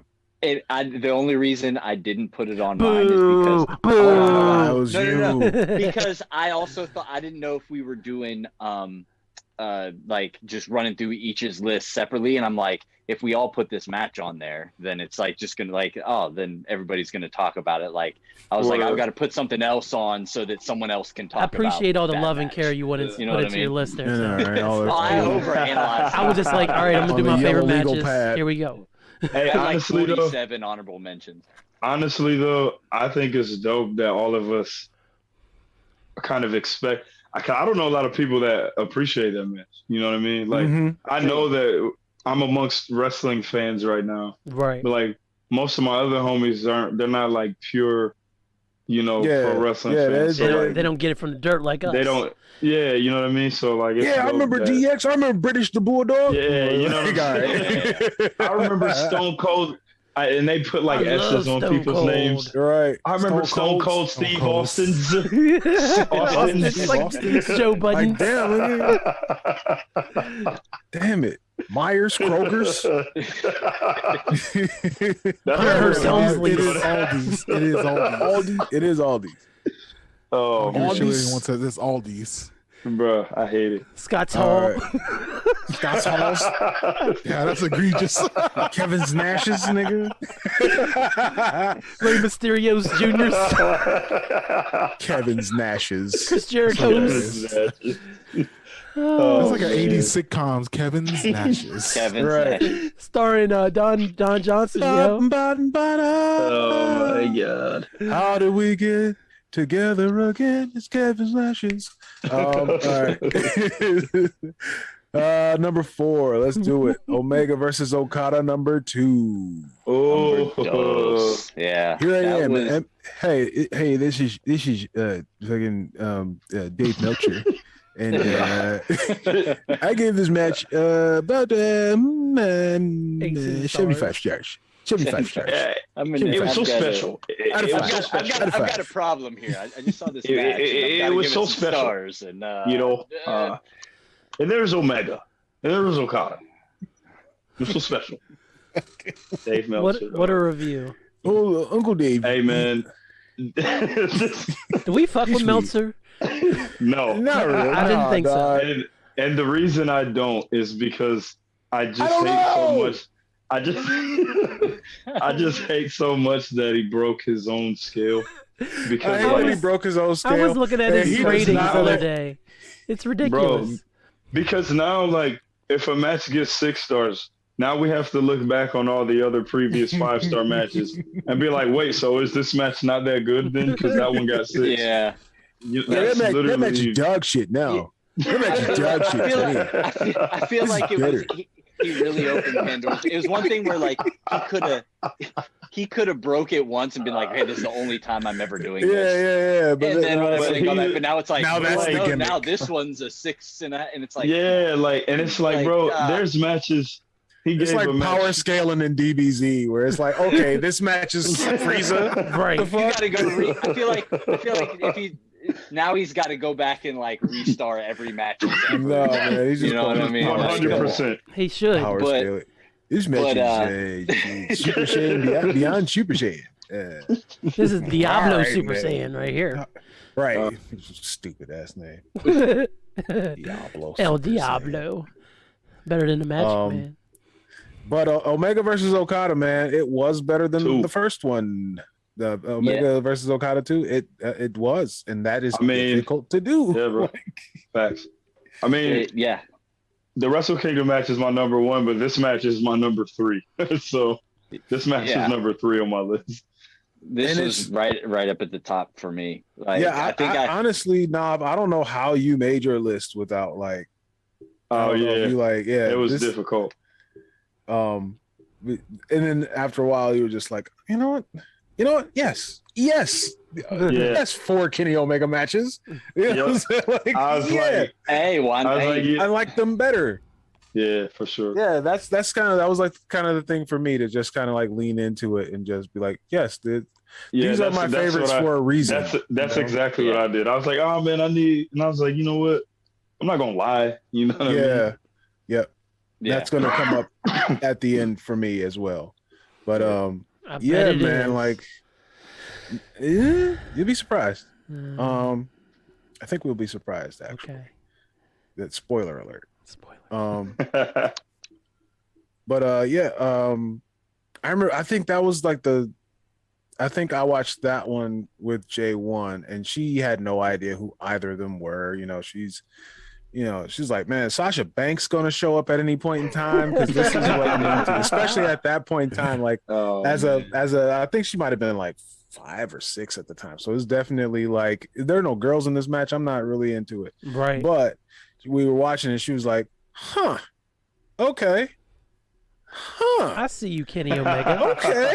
All right, I'm with it. Like, it's like yeah, man. That's so good. That's so cool. Like watching you watch wrestling with your kids and they like it or don't like it for their reasons, like or don't dope. like it or they don't like the characters for their reasons. But yeah, she didn't, it wasn't, and this was just like this was like her first time watching something where it was just like a struggle. You know what I mean? This match was like a struggle between. Right. Yeah. It wasn't like it was like there's no way that a rule can be broken in here unless somebody violates by somebody else coming into this match. It was like, no, Right.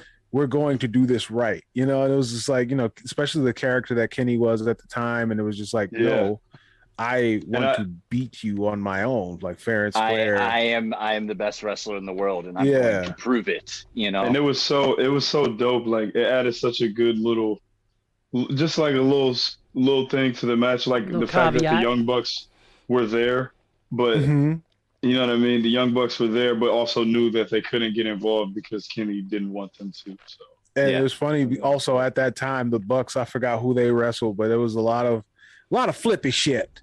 Going on, and she was watching it. She was like, "What is this, gymnastics?" Like, I was like, "All right, Jim Cornette over here, all the flippy shit, bunch of spot monkeys." Watch your mouth.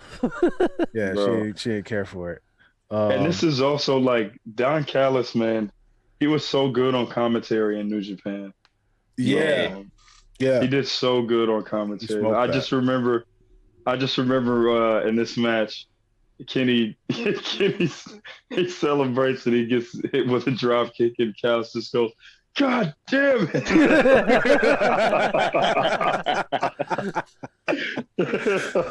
Yeah, I love a biased commentator. Because it's like, why not? Best. You know what I mean? They're the best. Yeah, this is man. pro wrestling, dog. Like you should just flat out be you do want somebody to win. Yeah, right. like you do want somebody to win in particular. Dog, Jesse versus in that Macho Man Steamboat match. Jesse used to He's crack me up. He's hilarious so in that match, bro. Heenan in the Royal Rumble '92. Every time, dog. Heenan in that Royal Rumble with Flair. She had me giant laughing. Oh, thank God, Roddy, you saved him. You saved him. It's not a skirt. It's a kilt. It's not a skirt. It's a kilt. Then he puts Flair in a sweeper. It's a skirt. It's a skirt. So funny, man. I love me a biased commentator, man. Yeah. When it's done right, 100%, man. All right, here we go. Number three coming into more recent times. You love it, I love it. We're talking Kofi Mania. Kofi versus Daniel Bryan. Yes. Okay. Taking number Yes. Okay. I'm not mad. I'm not mad at it. Is this super high because of the? Is this super high because of the meaning of it or the actual quality of the match? Let's ask. Honestly, where did I rate this?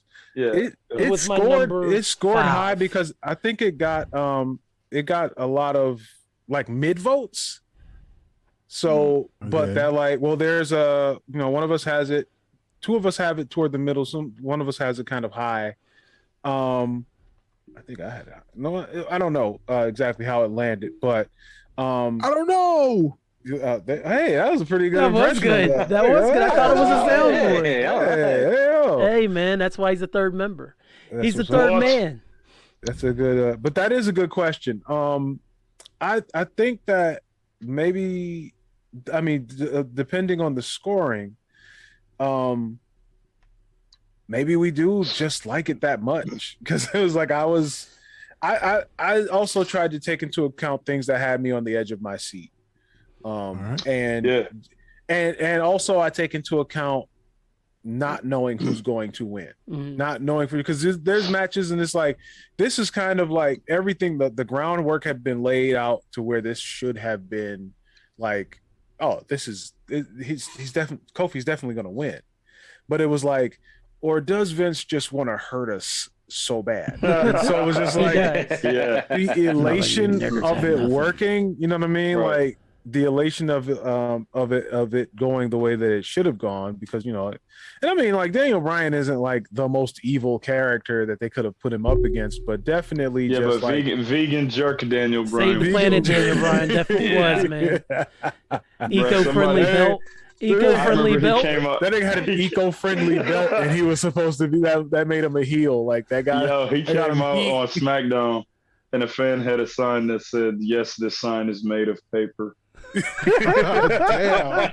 And he got so hard. mad. He got so mad. Daniel Bryan was making niggas like hate the planet more. Like just 'cause he was getting a lot of heat. So funny, bro. And he was right. Like now the world is a fireball. And he went to AEW. So yeah.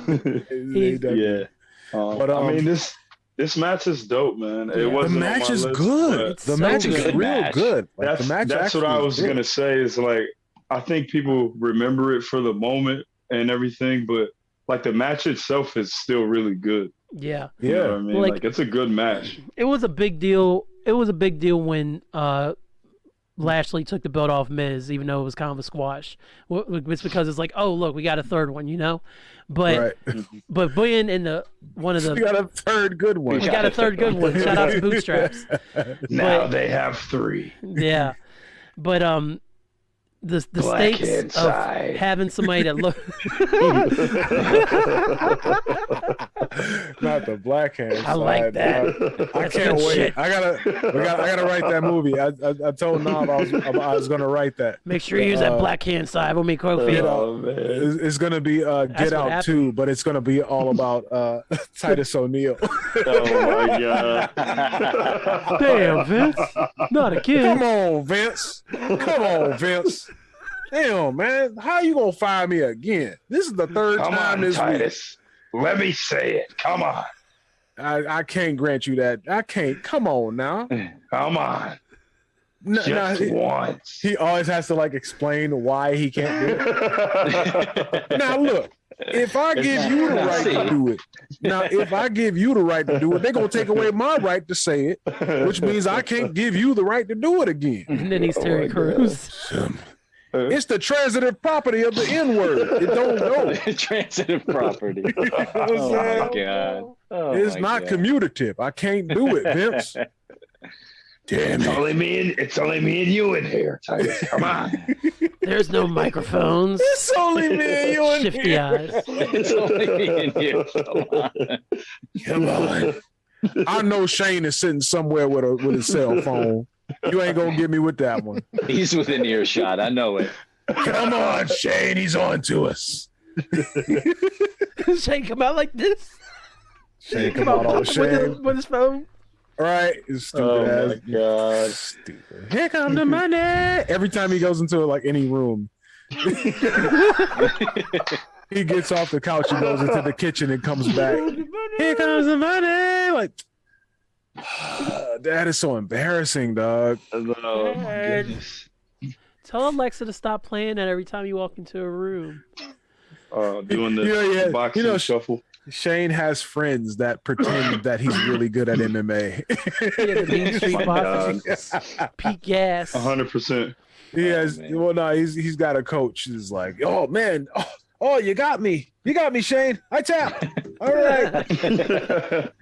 Oh my gosh. Yeah, I did it. I'm a strong man. Check me out, Dad. Check me out, Dad. He's yelling at a picture of Vince McMahon. I'll never take over your stupid company. Never. He's yelling at a picture of Vince. I don't want to follow you in you and Grandpa's footsteps, Dad. Oh my god. I'm a fighter, not a businessman. All right, Shane. This is like a DreamWorks movie.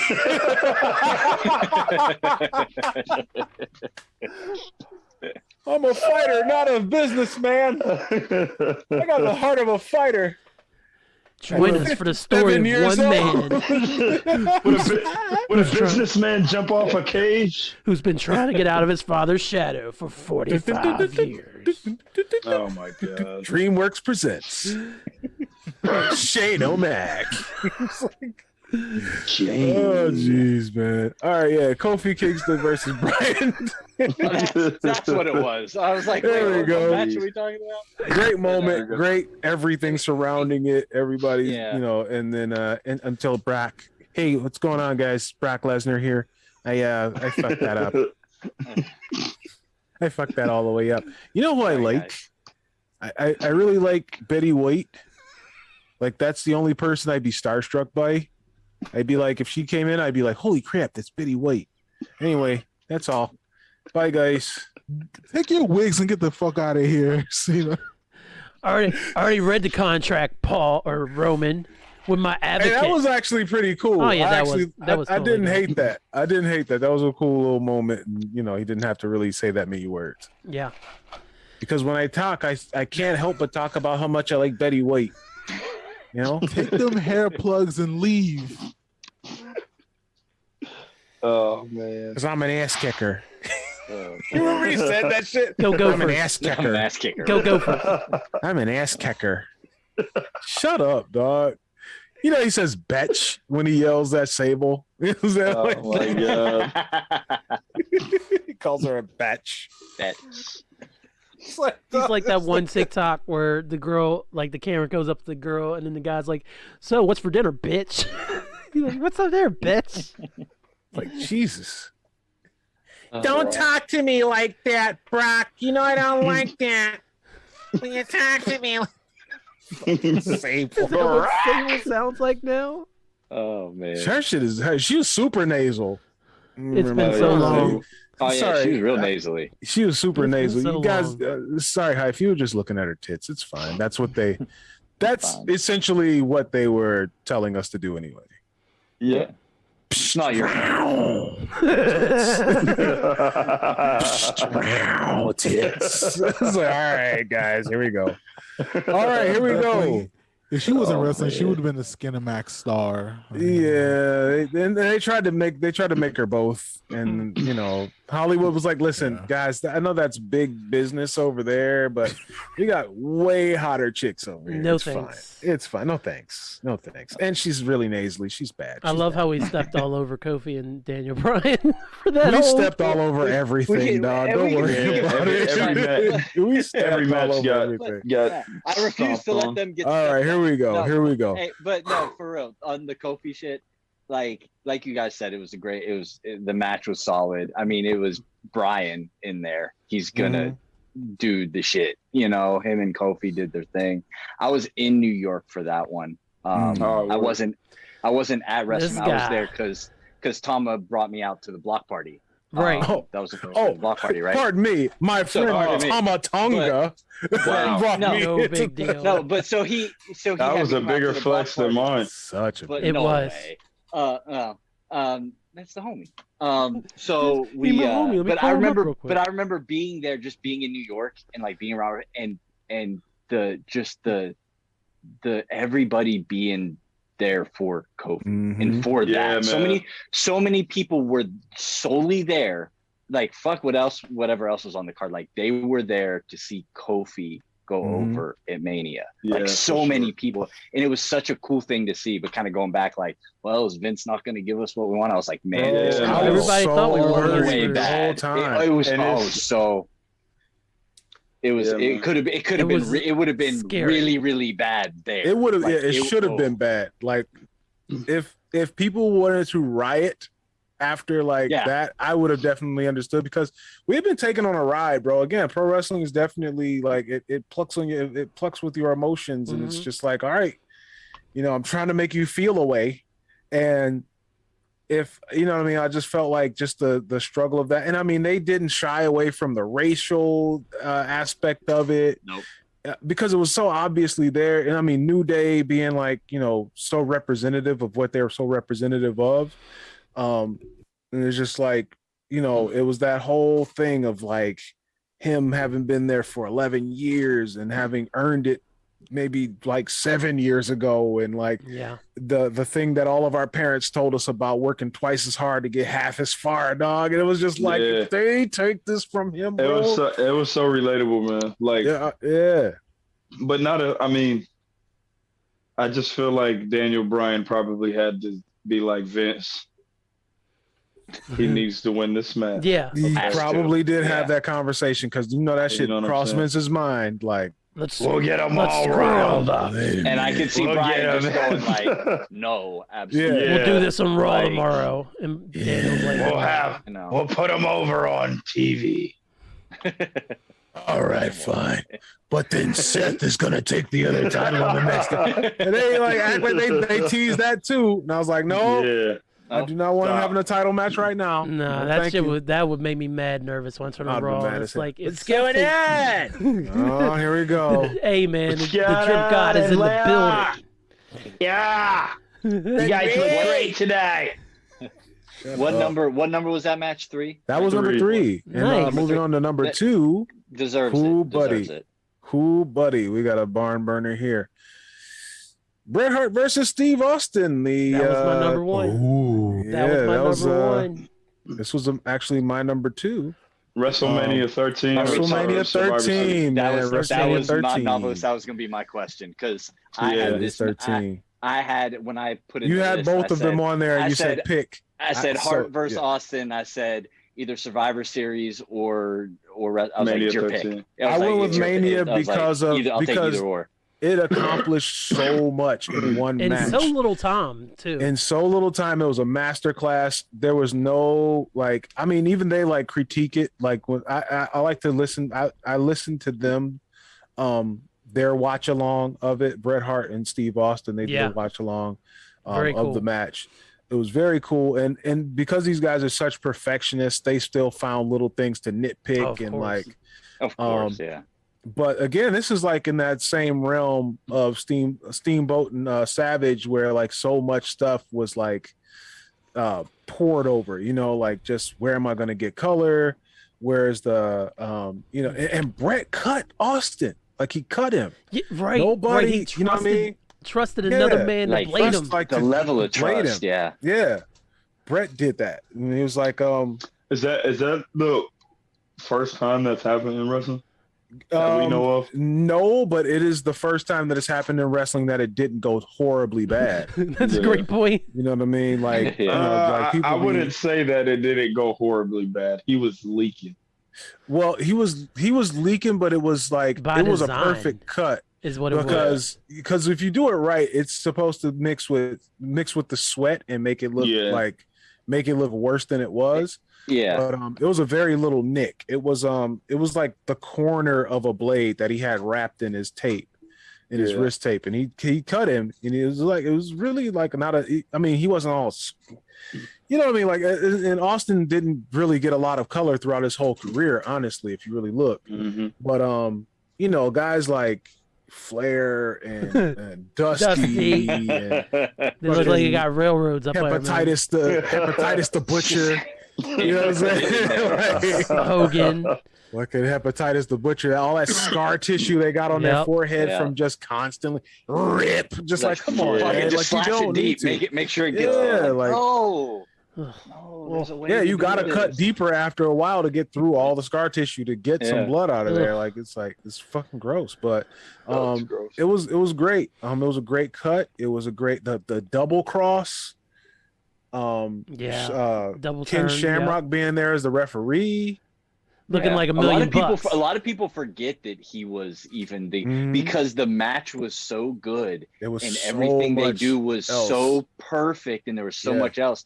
People are like, "Oh yeah, that's right." Like if you go back, people go back and watch. There, like, you know what I mean? Shamrock was the guest referee. Like you totally forget about it. And he did a hell of a job. He did. He did a hell of a job. His ass off. Steve and Bret had so much of your attention that like it was just an afterthought. Right, and that's how it should be, honestly. For sure. But that was dope. The double cross again, like just taking, like seeing the heat for what it really was, taking the like kind of just knowing, reading the room and just being like, oh shit, I am kind of getting. I mean, there are still people who fuck with me, but they really like Steve. This They're is really where we getting should, behind this guy. They're really getting behind Steve. We should really build him up. All right. I'm gonna take and you look at the stuff that he was doing. You look at the stuff that Stone Cold had done to him over the months, and it was like he's completely justified in doing everything that he's doing. But like the people just like Steve more at this point, right? And it was just like, yeah, no, this is the time to do it. And it's like, yeah, we're gonna switch him. We're gonna pull the switch, and which led to just the crazy run in '96 and '97 of the Hart Foundation being booed in the States and heralded everywhere else. Like that's crazy. I've never seen that before. But yeah, man, Bret versus Austin just perfect. Just a master class of a match. It really is. So many things, and more appreciation every time I watch it. So, this is gonna make some purists upset, but this is the numbers is the numbers, and this match narrowly edged out Bret versus Austin.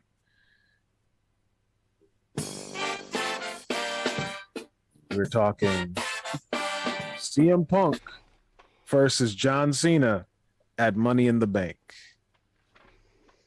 Yeah. Yeah. I knew Hyphen would probably have that one pretty high. It was my number 2. Austin Bret was 1. It really well, no, it got some high votes. I almost squashed it, but I couldn't fake it. You can't deny it. It's a straight burner. It didn't. I did love this match though. Yeah. It's one of those, again, it's just all encompassing everything. Like if you're going to show somebody a professional wrestling match and you want everything top to bottom, from like, oh, there's this story that his contract's up and if John he wins, Cena's he's in it. leaving. This John Cena's in it. And truly greater than the sum of its parts. All right, this match is way better than the sum of its parts. It's just all encompassing to where, and just I can watch the Punk entrance 1,000,001 times. Fire burns, man. I literally have. Like, it's one of those things that you get lost in it, and you're like, wow, this is a big deal. And I get it. And he gets lost in it too. But he gets lost in it too, and just the amount of energy in the arena and in the performance is just crazy. And so this is one of the things that's going to separate this from. This is one of the things that this match has that the rest of these matches don't. The rest of the matches, the crowd is hot. In this match, the crowd is rabid. Yeah. So they're absolutely rabid in this match. And so that element of its own is like the crowd is the third man in this match. 100%. And then I think that we can just flat out say that the match is really good. Yeah, the match is actually entertaining. It's a good match. You said it perfect. It's an entertaining match. It's a solid entertaining match. So to have that from those two guys, it might be better than we think, because again, taking into consideration not knowing who's going to win. Yeah. And every fall felt like the last one. It was like, fuck, especially with Cena involved. Mm-hmm. Yeah. You get Cena. The wind blows a certain way and he wins. So and you've got and what does the E have a very long and sturdy track record of doing? LOL Cena win, making people lose in their hometown. It's a loss in the hometown. So you're like, all right, Cena, Punk's, they're in Chicago. Like, they love to do that. There's no way. Like, they're just gonna bury him, and then here we go. There was that. Out the door he goes. Yeah, that's probably the way they're gonna go, because the track record was solid. Yeah, never fails. And then Vince getting involved, of course. Classic, and it was the right amount of involvement. It's not like he broke up the match. I think it was a no D. Was there no DQ at that point? Or no DQ? Yeah. Okay. No. Yeah. Because and then they had and then he called Del Rio down. He called Del Rio to cash in. Yes. He's Fuck like, Del Rio, he gets on the headset, so it's not like he's in the arena saying it. He's on the headset saying it. So that's just for Del TV, Rio, the person. Yeah, Del Rio deserves that. And then so then the arena sees him run out, and they're like, "Oh shit, here we go!" Right. And then I think Punk gives him the kick in the head, and then just rolls out. Yep. And then he's over the barrier. He's over the barrier. Close the kiss, and he's out. He's out, man. Out the stands, out the stadium, man. I really like Cena and Punk's match that they had in when was it? It was lead up to WrestleMania 29 when Punk was trying to get into the triple threat match. They had it on Raw. I really like that match too. That's when they both did the band moves and stuff, the pile driver and stuff, and it was a great match. But nothing compares to this, man. Nothing compares. Cena did a Hurricane Rana on that. Yeah, Raw he did a Hurricane. I was like, all right, we're just doing Hurricane Ranas now. Yeah, I think we were tweeting about that the night that shit happened. All right, fine. Then they did a Hurricane Rana in jorts. Athlete. Athlete. That's good shit right there. Yeah, then I wanted to do a Hurricane Rana. You do one? All right. You know, and a 450 splash. In shorts. It's kind of disappointing to come all this way and lose to John Cena and CM Punk, but it's fine. Hey, how's it going, everybody? It's Bret the Hitman Hart. I've been wrestling for a long time, and my brother Owen and I used to wrestle in the dungeon. My Straight from the dungeon's a wrap. The Austin match, it's one of my favorites. The DiBiase match at Survivor Series, that was pretty good. I really that match. Bret, what about SummerSlam '92, man? The crack match. Talking about the crack match. I was really disappointed in Davey. I was really disappointed in Davey, but it's I got myself all the way over, and that's fine. But Davey really almost screwed that up, and God love him, but Davey couldn't get out of his own way ever. What about WrestleMania 10, Sister bro? Diana? The match with my brother Owen. The match with my brother Owen or Yoko, or both. Your brother. The match with my brother Owen is the best WrestleMania opening bout ever in the history of ever. Which German suplex is better, Bret? The one you hit on Davey or the one Owen hits on you at WrestleMania? The one Owen hit on me. It's probably the most perfect German suplex I've ever seen in my life. It was beautiful. It was a beautiful German suplex. Actually, I'll tell you something about the Hart family. Stu and Helen only conceived one time, and I'll tell you, this is how it happened. The first match I ever had, the first match I ever had, I was a sperm cell, and I wrestled Owen, my brother Owen, and we were both in there. All of us were in there. There's my brother Keith, my brother Dean, my brother Smith, Bruce, of course, was there. He was the worst. Georgia was there, my sister Diana, and my brother Owen. And so we were so stubborn that we did not allow any of the other sperm from the rest of the batch, any other batch that my dad, whatever was going on, we didn't know what was going on outside. But if we saw anybody else, we were the toughest group of Stu's seed. And so we out wrestled any other seed that came in. And you remember this? Kind of waited our turn. Oh, absolutely. I remember everything. It was a beautiful match that I had with my brother Owen when we were both. Was Meltzer given 7 stars? I don't listen to David Meltzer. He broke his own scale. He's a gutless coward.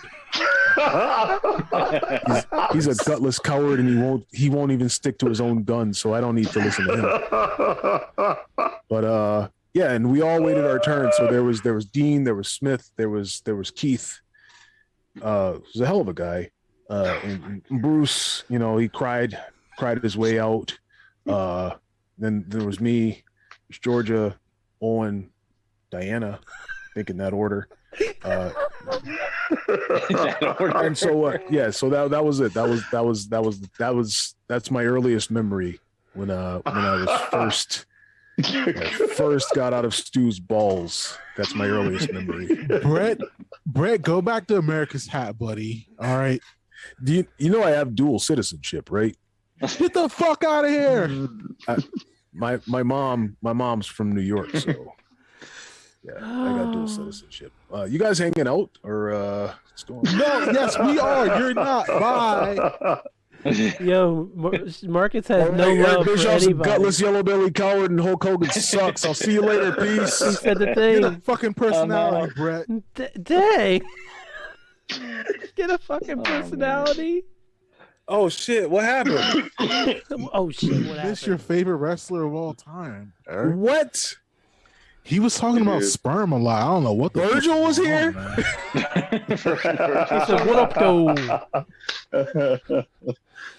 Oh man, I miss all the stars. No, Jeez, it's great. Sucks. Great. All right, well, shit, man. If you've gotten through this journey with us, Wait, I missed. My shit cut out. What was number one? No, you were number here. one was Punk. It was Cena versus and Punk. Cena and Punk. Oh, that yeah, was no, you one? were here. That was number one. Oh, I thought that was two. Okay, never mind. All right, yeah. Well, you know, I had it ranked number 2, but it was number 1 in our hearts. Ah, Overall. that sounds like a good place to give us to give a recap. Okay. Number 10 was Rhodes versus Flair, Starrcade. And then Eddie Guerrero versus Rey Mysterio at Halloween Havoc. Number 9 was Kenny Omega versus Naito G127. Number 8 was Bret Hart versus Mr. Perfect at SummerSlam 91. Number 7 was Kenny Omega versus Okada 1. And then there was The Undertaker versus Shawn Michaels coming in at number 6. WrestleMania 25. Number 5 was Steamboat versus Savage at WrestleMania 3. Number 4, Omega versus Okada, number 2.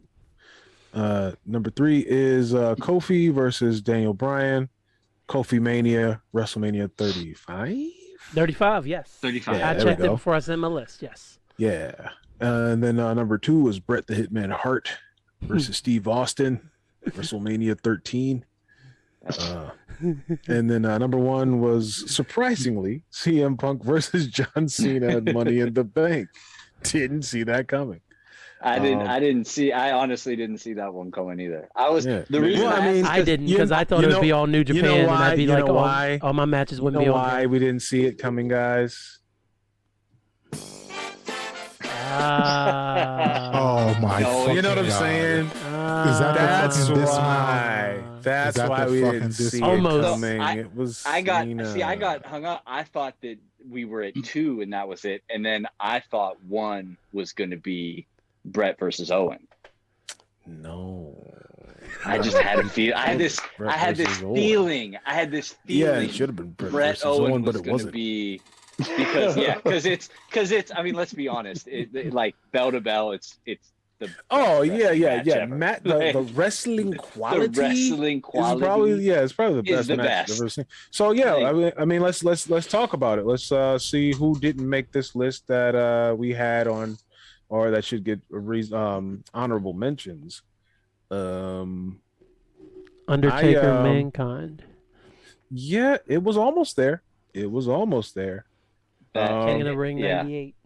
For the moment, just for the Sheer amount of just insanity. lore and sheer just like impact that it had. Yes. Like, I mean, it wasn't a great. mhm. It wasn't a wrestling match, really. No. Right. It was just like It was a street fight, but, and they wore their normal clothes.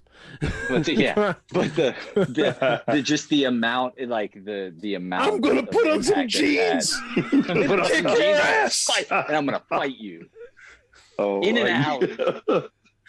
In an alley with some jeans, a I'm t-shirt, gonna fight tape you in a fist. street fight that is not in a street. That's what's Right. gonna happen. Yeah, man. I mean, surprised the Steamboat Flair wasn't on there. Chi-Town Rumble, that was one of my Yeah. favorites. That was on Yeah. my list. I think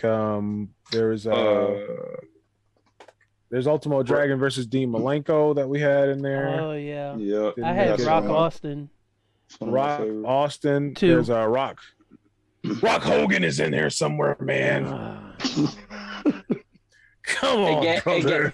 again for just like them doing like the sheer moment. Sheerly moment. It was all moment. It's them in the moment.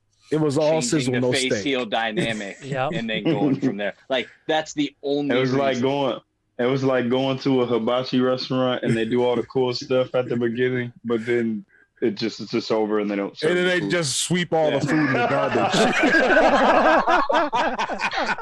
Like the matches. I'd be mad as hell. But they There's a still waste give of you the 60 bill bucks. afterwards. Yeah, Yeah. you go to Benny Hanna's and they can do all of that shit. You know what Like Bret the would say? Onion volcano. Bro would be They just like, sweep all that shit In in the the trash. in the garbage. "Where's my food, you yellow belly cowards?" Dog, the food is too Oh, hot to man. go into a plastic bag. It's gonna melt it. They don't say man. shit. They just walk away. I actually had DIY versus the Revival 2 out of 3 falls at the Takeover. I think that's the best. I think that's the best tag team match of all time. ever that I I've ever love that seen. match. that on dog. there. I almost put that Jesus. one on I there. thought about it. So good. Man, that match was insane. Like I remember, like just being. So that's good. again talk about being on the edge of your seat. Just like, dog, is Yeah, this shit bro. ever gonna end, bro? Yeah. Like, Yeah. One of my I hope it favorites was. doesn't. And when it did, it was just such a exciting. I was just It's spent. such a good match. I was- Such a I good was- match. Spent. Oh man, it was so good. Yep. I had Emotionally spent. I had one takeover match in here, and it was actually Sasha Banks and Becky Lynch from Takeover Unstoppable. I had Sasha versus Bailey on mine. Yeah, Oh, Yeah. okay. I only love the Becky Sasha one because that was the first time I had watched NXT was at pay-per-view, and seeing those two, I was like, holy shit, they actually got some good wrestlers, good women's wrestlers. So I was thoroughly impressed. That's what I'm and saying. It was definitely like NXT fans Yeah. like chanting women's Yeah. wrestling. right, Yeah, it was dope. I was a big I fan had of that. I had Rob Van Dam versus Jerry Lynn. There he from Hardcore is. Heaven- Man, listen. Hey. From Hardcore Heaven on mine. Man, listen. I talked about like it's those couple matches that like really made my wrestling when I was a kid was like Ultimo Dragon, Dean Malenko at Starrcade, Eddie and Ray, and then Rob Van Dam and Jerry Lynn. Yeah, It was just doing like they're doing all the sweet stuff. Oh, yeah, yeah, and yeah. it's, They're doing all and the the cool shit. stuff. and it's like the birth of like the indie formula, man. Like, you know It what really I mean? is. That's Yeah. a good point. Great point. Yeah, you see their fingerprints and their impact on like, Yeah, so for much sure, shit. man. Shout out to Like Rob the Van Dam whole- out here living his best life. Right? Yeah, man. Just a little bit. Right, and just like the whole thing where you like trade moves, and it's like a stalemate, and then the crowd just goes crazy. And Yeah. Yep. like that came from Rob Van Dam and Jerry Lynn. For Mhm. sure. Hell yeah. Pioneers, bro. I used to love that. Yeah, shit. Well, that's I don't think I got anything else. that's a lot of got it, left off. guys. What else? What are you up to? Maybe we'll put this at the beginning of the first episode. Hey man, Well, Nav, you had some stuff come out. Go ahead and tell the people about it. yeah, man. I had a video come out today. It's called Cold Mountain. It's another single off my album that's coming out on November 19th. November 19th. Go cop that. Book of Changes. Yes, sir. Yeah, man. Make sure you guys check that out. It's gonna be on the basement of Big Tigger too. Coming soon. Tigger brought back need the to basement actually- just for novelists. need- I miss Tigger, Need to man. bring it back, man, for sure. I'd love to see that. Tim, what you got coming up, or what you had out right now? I You just got back shit, from Toronto. I did. I just got back from Toronto working on some things. Finished up Kofi's next album. Well, not next album. It'll be the album after the next album. Wrap that up. Working on new themes for some of my boys in New Japan. Yeah. Yeah. Yeah, that's kind of been my kind of like two main focuses. as of stuff that's out right now, Kofi's 100 Dark Nights. And yeah, just in here staying creative and trying to make music that makes the whole world sing, you know? And working out and changing his lights daily. Yeah. Stay fit, you know, gotta stay fit. But hey, when you're sitting in this room all day, you know, you gotta do your hobbies have to be something along the lines of, oh, I've got to be active. My hobbies right? will be eating and drinking. Like, all right, I did work good in the studio. I'm gonna go eat a pizza now. Damn, don't do that. Yeah, but do check out 1984 from our guy No Name Tim. Yes, sir. And shit, man, if you want to hear some other joints, go and also listen to Megaran and Noveliss. They got that one song there where Kenny Omega makes an appearance, but you know, I didn't say it, but it happened. Man. Clash of the Titans. Yeah, man, I've been listening to that. Yeah, man, shit, man, we got to put our guys over. You know? I agree. We got to put the rocket strapper on. We got to rocket strap these guys, man. Put them shooting to the moon, man.